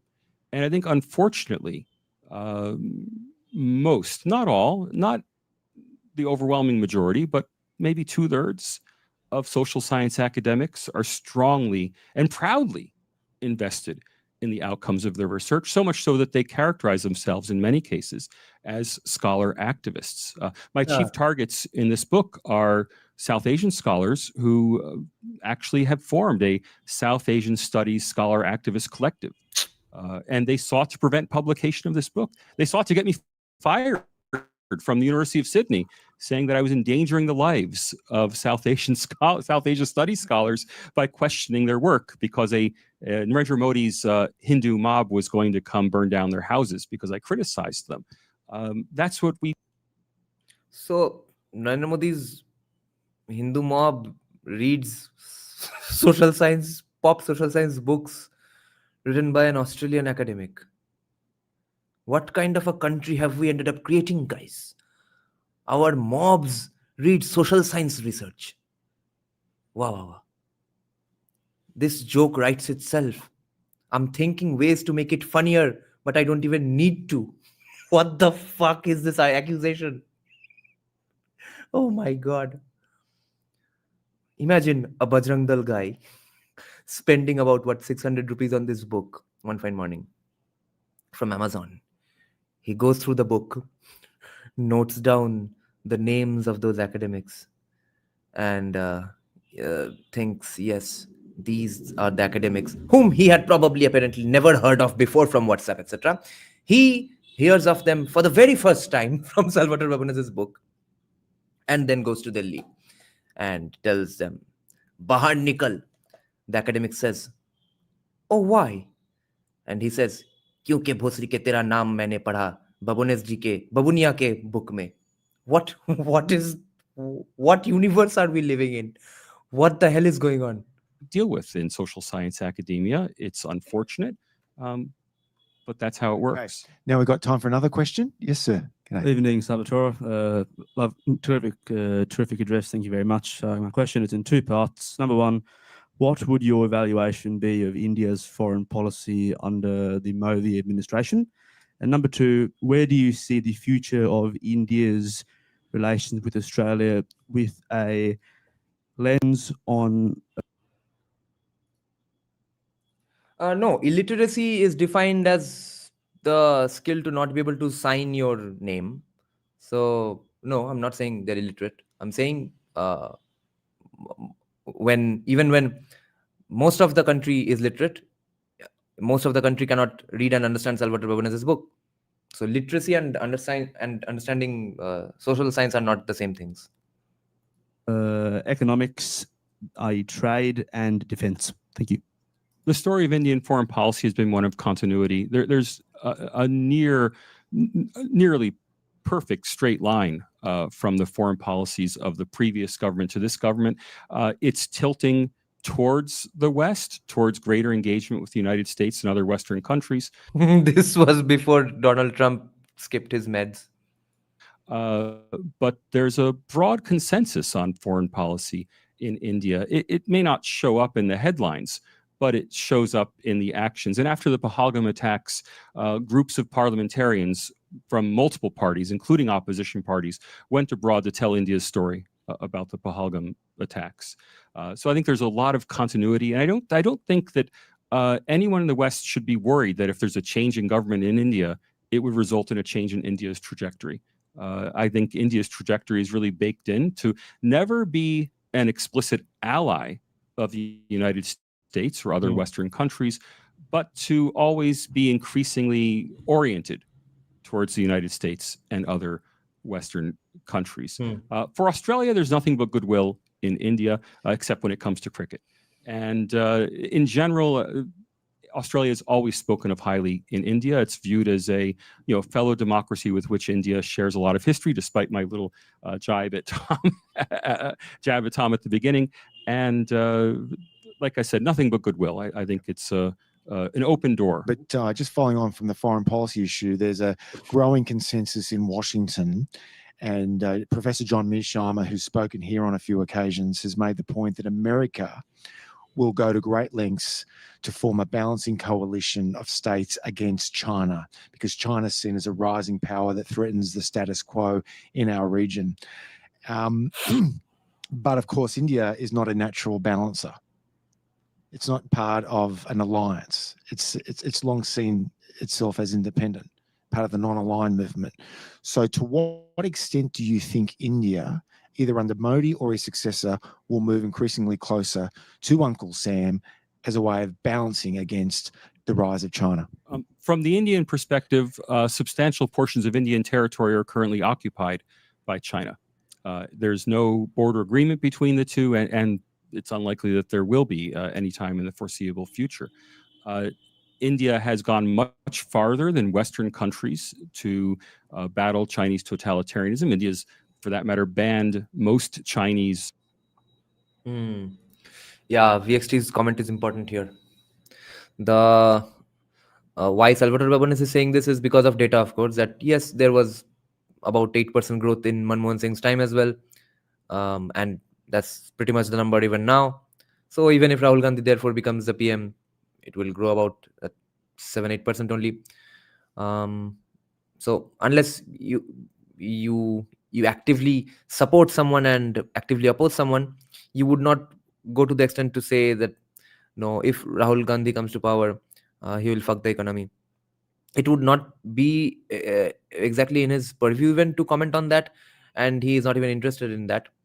But the other thing Salvatore Babones might say to us, you and me right now, VXT, seeing our discussion here, is that what if even Rahul Gandhi is simply doing those shenanigans to come to power, and in the end wants 8% growth for the country anyway? So it will be a bit of a gray, ambiguous zone. Apps, you can't do TikTok in India. Now, whether that's right or wrong is for a liberal to debate, but it's certainly not pro-China. The India's beef with China has very little to do with the West, and it is not going to counter China at the behest of Uncle Sam or anybody else. It's going to pursue its own independent foreign policy, which thankfully, from an Australian or an American perspective, aligns very closely with American when John priorities. Bolton, the former Trump National Security Advisor, spoke at our keynote event in 2022, he was very frustrated. He was asked about this by the host, Sam Grant. He was very frustrated that India was increasingly cozy with both Iran and Russia, and that complicated America's efforts to hedge against China. Yeah, India has no real conflict with Iran or Russia. In fact, I'd say that it's beneficial for the United States, Australia, and the broader West that India does maintain these relationships. I mean, just look at. This is another, I think, fresh original idea that I've heard from Salvatore Babones. Since I don't follow geopolitics all that much, this point might have been made by other geopolitics analysts as well. But right now, a professor is getting into a bit of geopolitics territory. And this is a fascinating new point, that it's even in the best interests of USA that India has good relations with everybody. Firstly, it's not a point that Babones is making here, but they don't have to come saving us all the time. And secondly, yes, if they want something to get done in some country with whom we are friends, then it's an easier job for them as well. The fact, how did Nixon get to China? He went through Pakistan. Now, if Pakistan had not maintained a connection with China, there would have been no U.S.-China rapprochement in the 1970s, 80s, and 90s. Rory Robinson's one of our banking sector's most prominent economists. Rory. Our former prominent economist. Thanks, Tom. Retired for 2 weeks, played golf every day for the past 14 and won't stop till it rains. Salvatore, thanks very much for your talk and congratulations on your book. I've sort of been a lightweight on India, but I like cricket and care about cricket. And I've been saying off the top of my head for most of the past decade that maybe the IPL, which is basically 10 teams battling every night and twice on Sundays for about 6 weeks, I've been saying that might be the greatest force for unity in India, in India's short history. Does that sound about right? And you were saying earlier that unity is really powerful for democracy and helping democracy. Is cricket part of all that? Salvatore Babones completely skips the question because he doesn't follow cricket. But this question is pretty interesting because this was a very go-to 90s propaganda that used to be taught to us, no, that cricket unites us, cricket unites us. Do you think it still can? Because even, I guess, data-wise, this guy might be right. But, well, you need a uniting factor. You need one uniting national characteristic, or you need more than one. So one of them can be IPL, right? And if there is some inherent unity, democracy will work. So how about cricket, guys? Where do you rate cricket now as a unifier for the country? I know nothing about cricket.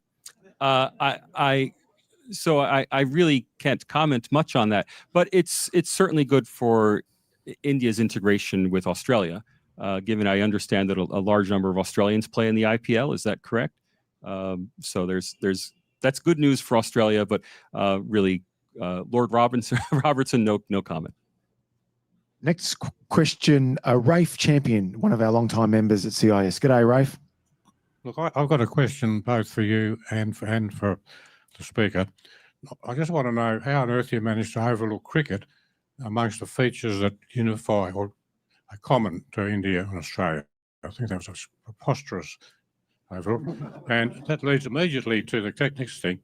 We know that we find that Indira Gandhi left the crease, as it were, when she was dismissed by the electorate. Well, one of the most enduring traditions in cricket is obeying the umpire's decision. So to that extent, cricket is clearly a fundamental part of the durability of democracy in India. Again, I'll just use the opportunity to say that I'm not an India expert. I'm not an Indologist. What makes this book special is it's the first book on Indian democracy written by a comparative social scientist, not by an India expert or by someone who presumes that he or she is an expert on India merely by virtue of birth in India. There are a whole slew of books on the end of Indian democracy written by Indians and non-resident Indians. What an important point again, guys. What an important point. I love this point. I'm not an Indologist. What makes this book special is it's the first book on Indian democracy written by a comparative social scientist, not by an India expert or by someone who presumes that he or she is an expert on India merely by virtue of birth in India. There are a whole slew of books on the end of Indian democracy written by Indians and non-resident Indians. There are a whole slew of books about how awful Indian democracy is written by experts on India. What I'm doing in this book is benchmarking India. We all have complaints about our democracies. I mean, look at a few years ago, Scott Morrison signed himself into 5 different ministries. If if I wanted to say Australian democracy is threatened, I could easily point to that and say he was an autocrat in the making, a potential dictator, using the COVID crisis to enhance his personal power and stay in office forever. But no Australian would buy that. Why? Because, we benchmark Australia. We know Australia compared to other countries is pretty similar. We're comfortable with it. Americans didn't bat an eye over Scott Morrison signing himself into multiple offices. No one minds that Australian politicians have been caught taking cash from Chinese donors. Again, these are minor problems that happen everywhere. As a comparativist, you look across. One of my sections I'm proudest of in the book is a section on academic freedom, where instead of looking at complaints about academic freedom, I look into the exact numbers of academics who've been dismissed from their jobs for political reasons. I identify all the cases in India, and I'm confident I've found them because, believe me, there are people in India who want to complain about academic freedom. They're easy to identify. And then compare to the number in Australia, UK, and New Zealand, and find that there are more people in the last 5 years, more academics who've been dismissed on political grounds in our Western democracies than in all of India. Well, that kind of benchmarking is what I bring. No, I'm not an expert on cricket. I don't know India. I don't speak Indian languages. I am not an Indologist. I'm a comparativist who's trying to benchmark India to countries that we all know are democracies. Okay, next question. And we'll go to you afterwards. Yeah. Hi there. Thanks very much for the talk. If I understood correctly, you referred to limitations on the rise of democracy thanks to the lack of bourgeoisie or the limits on bourgeoisie. If that's the case, was the lack of bourgeoisie after 47 thanks to the departure of the British, or was it in 1857 thanks to the end of the Mughals? India, and Indians don't like to hear this. India has always been a poor country by today's standards. Of course, India was relatively wealthy compared to other countries in the world 1,000, 2,000, 3,000 years ago, but that's hardly the issue. There was never an industrial revolution leading to the creation of a mass middle class in India before 1947. In fact, that's only happening now in the last 20 or 30 years. What Western political scientists have missed is that although civil society organizations arose out of the middle class bourgeoisie in the West, that's not the only place they can come from. And they weren't looking for a civil society coming from somewhere else. And they certainly weren't looking for a civil society arising out of religious organizations, because in the West, religion was always a barrier to civil society that had to be overcome, not something that promoted the formation of a denser civil society, as happened in India. Question. Thank you. Hi. Good evening, Salvatore. Thank you for that lovely and very.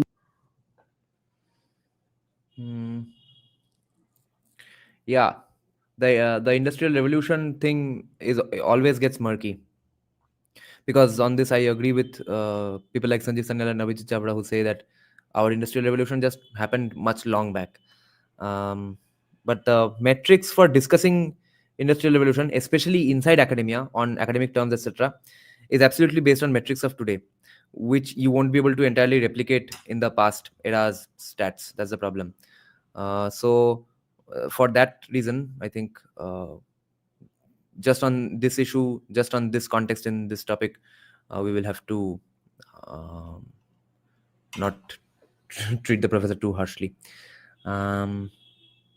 Because standards and metrics inside the academic lingo is a barrier. It's not just any discussion. It's inside a think tank. It's written by an academic. So there's no place for metaphors here. It can't be, yes, it was kind of an industrial revolution. No, it's just hard data to show, okay, this is what you want. This is what the data shows, that, yes, it's in fact there. So what's not there is today's metrics to judge industrial revolution in 800 years back, 1,000 years back. But general wealth, prosperity, and innovation though was forever happening. Now, any and every innovation also does not mean industrial revolution. That also needs to be kept in mind. Enriching talk. I'm just curious about the title that you've chosen. What does Dharma mean to you when you talk about Dharma, democracy? How did that come about?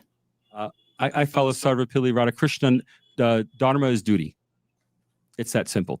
And India has a democracy of duties. In fact, when Indira Gandhi, during the emergency, put a charter of duties in the Indian constitution, although most of her changes to the constitution were reversed after 1977, that charter of duties remained. It was not controversial in India. Now, other countries that have charters of duties are generally non-democracies. The Soviet Union had a charter of duties. Lots of totalitarian regimes talk about duties. India is the one unambiguous democracy that has a language of duty. And the reason I chose the word Dharma is that it means both duty and, of course, the Hindu faith. That is Sanatan Dharma, eternal Dharma is the Hindu faith. One reason Professor Babones might actually be wrong here, although I only have a hunch, I don't have the exact stats, is that since one of the metrics is creation of a mass middle class because of a certain industrial revolution. Now, wouldn't it be fair to say that, in fact, there was a mass middle class? Not just middle castes. There definitely was a middle class, right? There were dirt poor Shudras, reasonably well-off Vaishyas, reasonably well-off Kshatriyas. Vaishyas often would be, some Vaishyas definitely would be richer than them as well. And the kings definitely had a lot of wealth. So there was a mass middle class, right? Take it up with Professor Babones on Twitter. And remember this question as well when he comes to our podcast. Be prepared with some stats as well, okay? If there's some middle class data from ancient India or pre-medieval India, bring them up. We'll have to ask him this. Yeah, Abhay is making an interesting point. Yes, that is the modern standard. I'm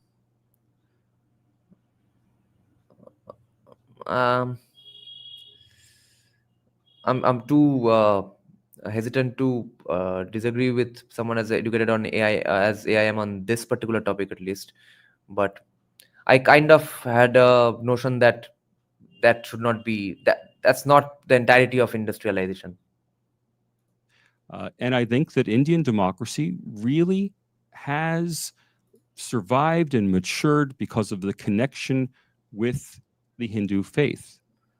On the other hand, that has sowed the seeds of the chief challenge to Indian democracy, the status of non-Hindus in India, which is a serious challenge that has to be addressed if India is to prosper and grow in the future. Okay, next question, and then we'll go to you.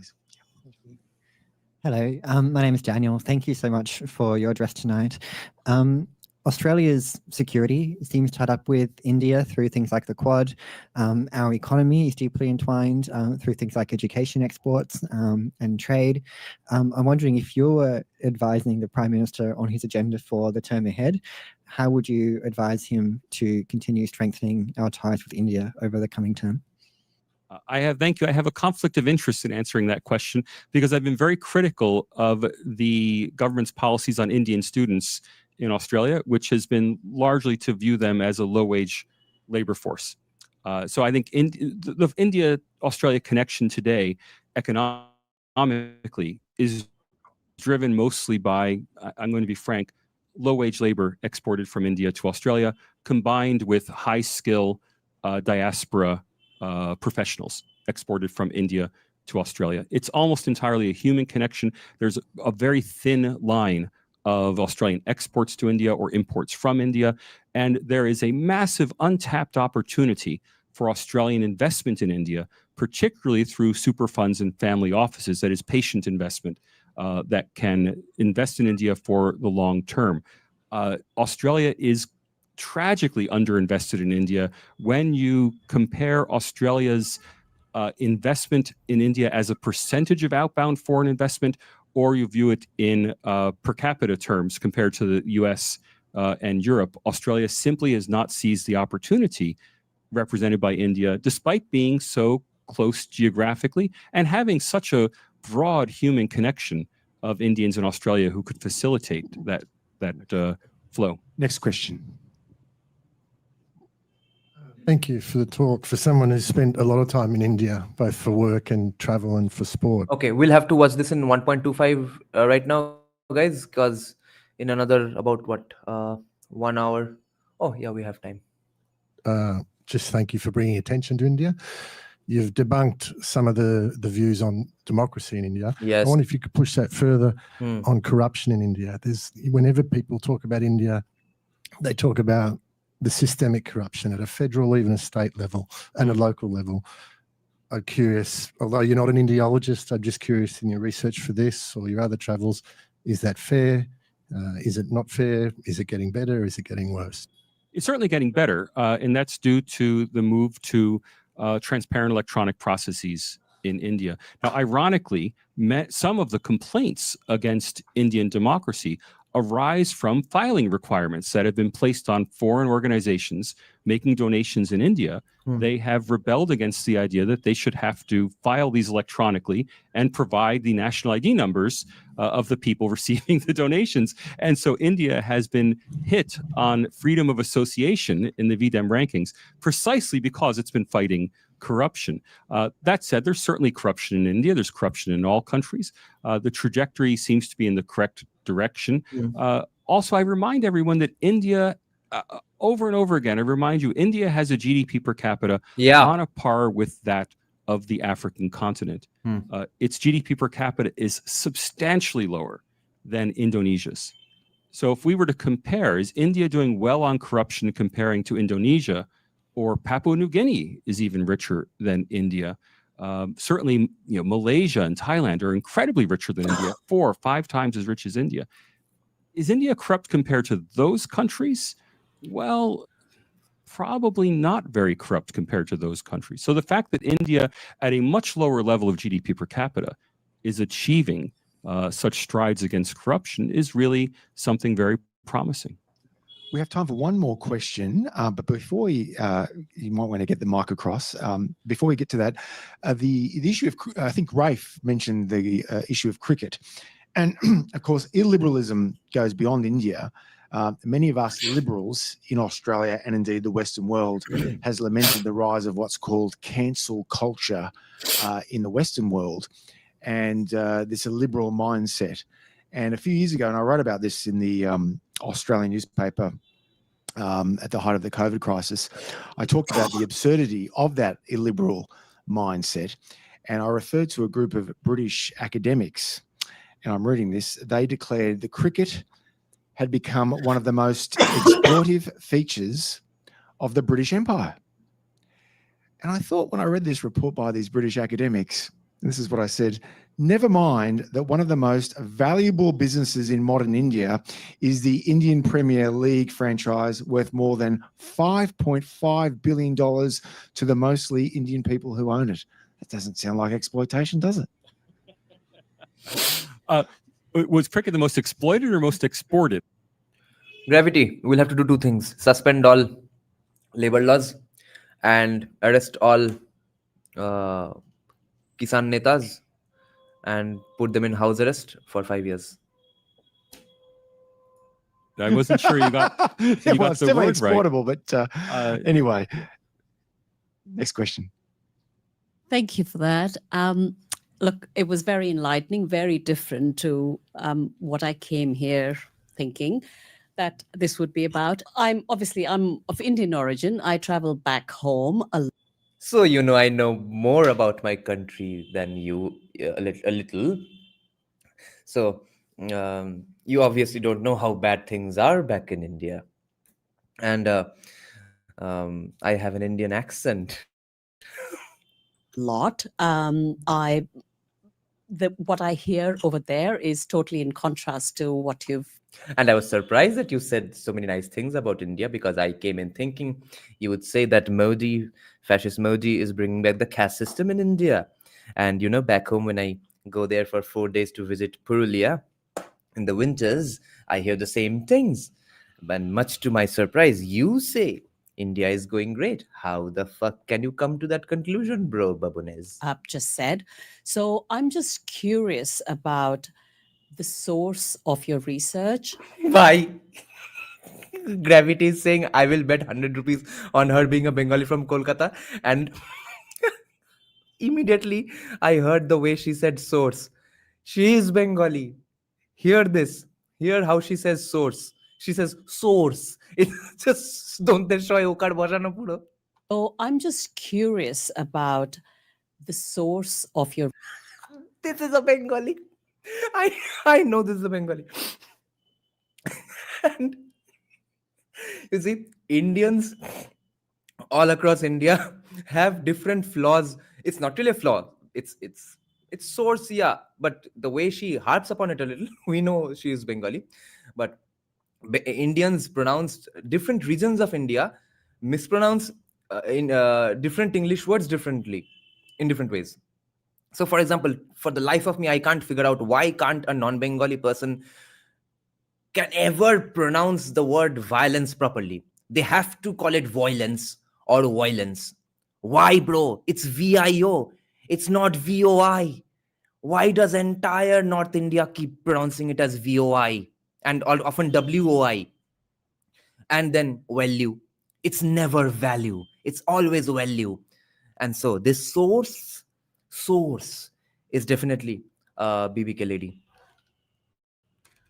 Came here thinking that this would be about. I'm of Indian origin. I travel back home a lot. What I hear over there is totally in contrast to what you've just said. So I'm just curious about the source of your research. You said you don't have interest in India. You did this because of your academic interest. So my question is, how did you... Guys, hey, Gravity, did you hear how she said is? Listen to her is. She's definitely BBK. Interest. So my question is, how did you... What was the the source of your research, basically? Because from what I understand, you can't trust any data that comes out of that country.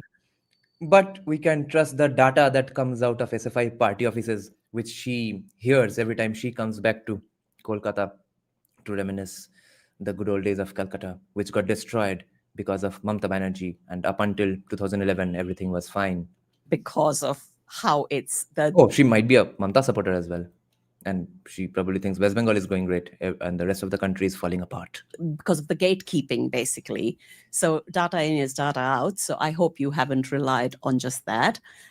So yeah, just curious to know how you formed your opinion about. So first, let's start with democracy in general. No, first let's start with what are your sources? And are there anything other than SFI party offices? Complaints about it. All of you are keen observers of the US political landscape. How many of you have heard anything good about US democracy in the last 8 years? Nothing good about US democracy from both sides. Now, you see how triggered this lady might be. She came into this room full of white people thinking she'll get to hear a good bashing of Modi. She asks the guest, why didn't you bash Modi enough? The guest says, but why don't you like Trump enough? The continuous reverse Uno cards that Babones is going on pulling on these questions is almost sad to watch. Now, she'll have to hear a lecture on why Trump is also getting unfairly vilified. What the fuck? She was expecting a bashing of Modi. In response, she gets a defense of Trump. This is not the Australia she grew up in. I mean, Biden was a dictator. Trump was a Nazi. I mean, we've heard nothing but how completely corrupted American democracy has become. And yet, when it comes to indices, we all accept that the US is a democratic country. We may roll our eyes and dislike what we see in America, choose your side, but we all accept that it's a democratic country. Now, Indians similarly come to me with complaints. Does that mean that India is not a democratic country? Or does that mean that India is a vibrant democracy where everybody's unhappy and complaining about the status of democracy? Now, the difference is when an American complains about the status of American democracy, An Australian reporter who's been to America, may have done a stint with a US paper, is very conversant with US politics. When an American complains to that Australian, democracy's dead in America, the Australian reporter does not take that for granted and write it up in an article that America is now a dictatorship. However, when it comes to India, the Indian goes to the Australian reporter, says, democracy's dead in India. Since I left, these terrible things have happened. And the reporter doesn't know any better. And so they think, well, India, poor, forgive me, brown country in the global south. Yeah, the complaints are probably right. India's probably a dictatorship, like all those other third world dictatorships. Yeah. So what I've tried to do is completely ignore every qualitative claim I've heard and try to go as much as possible to history and data, to go to original sources. I've found that probably 60% of the details I find in Indian histories, standard Indian histories, are either inaccurate, wrongly cited, or politically motivated. I've had the reason the book's taken so long, a full 5 years of research, is that unlike what I would normally do as a sociologist, I've had to go to primary sources for almost everything down to, did Gandhi really say this? Often he didn't, and you have to go look and find it. So I've tried to verify every single fact. When it comes to the data, I'm not just looking at the numbers, I'm trying to benchmark verifiable numbers against what the claims are. So if there is a data point that India ranks 160 on the Press Freedom Index, okay, great. What is that based on? And we try to go down to the building blocks. So if the accusation is that India has no freedom of the press because the press has no variety and no viewpoint diversity, it's entirely controlled. Well, then I start reading the Indian press, and we try to figure out, okay, was it good for democracy that the Adani business empire bought NDTV, which was a regime-critical TV channel? No, that's not a positive for democracy. Is that the end of freedom of the press? Well, clearly not, because there are many venues in which people are critical of the government. And what I try to do is benchmark to countries that we all accept are democracies. And if India's media diversity is similar to that, not just of Australia, similar to that of the United States, well, yeah, even though you may not like the media or like what it says, that's clearly not undemocratic. And we do that on metric after metric after metric. And that's what the book's all about. 2 chapters of the book are going through the metrics and trying to determine, where does India stand, not in absolute terms. Everyone has complaints in absolute terms. Where does India stand benchmarked to other countries? Benchmarks to other countries. Comparative sociology, guys. Contrast is the mother of clarity. Thomas Well's term called cosmic justice. There's no point calling anything good or bad in a vacuum. And I can't put Ash Ketchum's comment on the screen, but I hope everyone checks it out in the live chat. That we all accept, not in absolute terms. Everyone has complaints in absolute terms. Where does India stand benchmarked to other countries that we all accept are democracies? And on that metric, India does very well. Salvatore, thank you. And thanks all of you for being here this evening. Now, since Salvatore came to Australia, what year was that? 2008. You've distinguished yourself as a prominent player in international affairs, sociology, of which you're a professor at the University of Sydney. Associate professor. Associate professor, sure. I get these right at universities. And you've been a major figure on China policy debate. I didn't even mention Salvatore is one of the few Australian-based academics who's been published in the aforementioned Foreign Affairs magazine, and he wrote a piece on China policy, I think in 2011. 2011, yes. Yeah. And now he's distinguished himself as something of a contrarian thinker on India, but one voice that needs to be heard in the current debate. And on behalf of my colleagues at CIS and all of you here, thank you so much for being here. Salvatore Babones. For decades, we would like to thank Professor Babones for this incredible speech as well, and see you at 7:30 for an incredible, I think it will turn out to be incredible, debate with Nava Vimarsh as well as Academic Man. And my last thoughts on this would be that Salvatore Babones taking this fight to them, to the West, in their venue, in their caves, essentially. He's entering the lion's den and taking our arguments with him. And he says, I'm not defending India, I'm just bringing out data, which is ending up defending India. And it's a room full of Westerners, white people, etc. So that's very significant because remember my examples from the music industry, that no matter how many times Shreya Ghoshal, Sonu Nigam, Anupam Roy, fossils go to perform in the US, it's not that big of a deal because they are getting invited by Indians for their Durga Pujo and Navratri parties, etc. But it's bands like Bloody Wood, Demonic Resurrection, Undying Ink, and even Hanuman Kind who go to the West and actually make our country proud because they get invited by non-Indians. The Indians inviting them are just doing that for nostalgia. So if Salvatore Babones was invited by Hindu Australia Foundation, etc., it would not be that valuable. This particular speech that we saw was insanely valuable and impactful. And I don't think many such things have happened, many such events have happened. If this is a sign of the times, then we have a great future ahead. But these sorts of things need to happen more. And this we can't just wish into existence. We will have to fund such academics for them to get invited into these sorts of venues and podiums and situations. And for that to happen, we need to fund their research. We need to spot such talent and fund their research. Otherwise, it's not happening.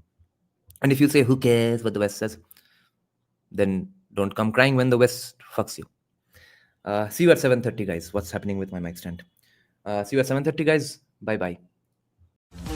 যদি সবাই ফিরে যায় ওরে ওরে ও ভাগা সবাই ফিরে যায় যদি গহন পথে যাওয়ার কালে কেউ ফিরে না যায় তবে পথের কাটা তুই রক্ত মাখা চরণ তলে একলা দলরে তুই রক্ত মাখা চরণ তলে একলা দলরে যদি তোর ডাক শুনে কেউ না তবে একলা চলো রে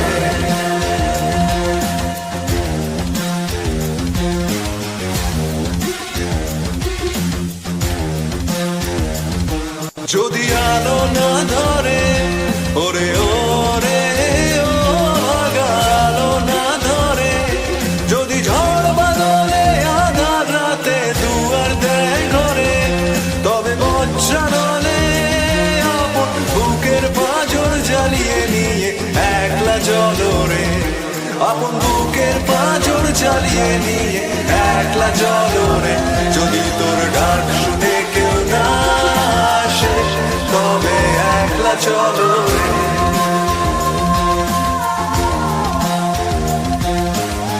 একলা চলো একলা চলো একলা চলো একলা চলো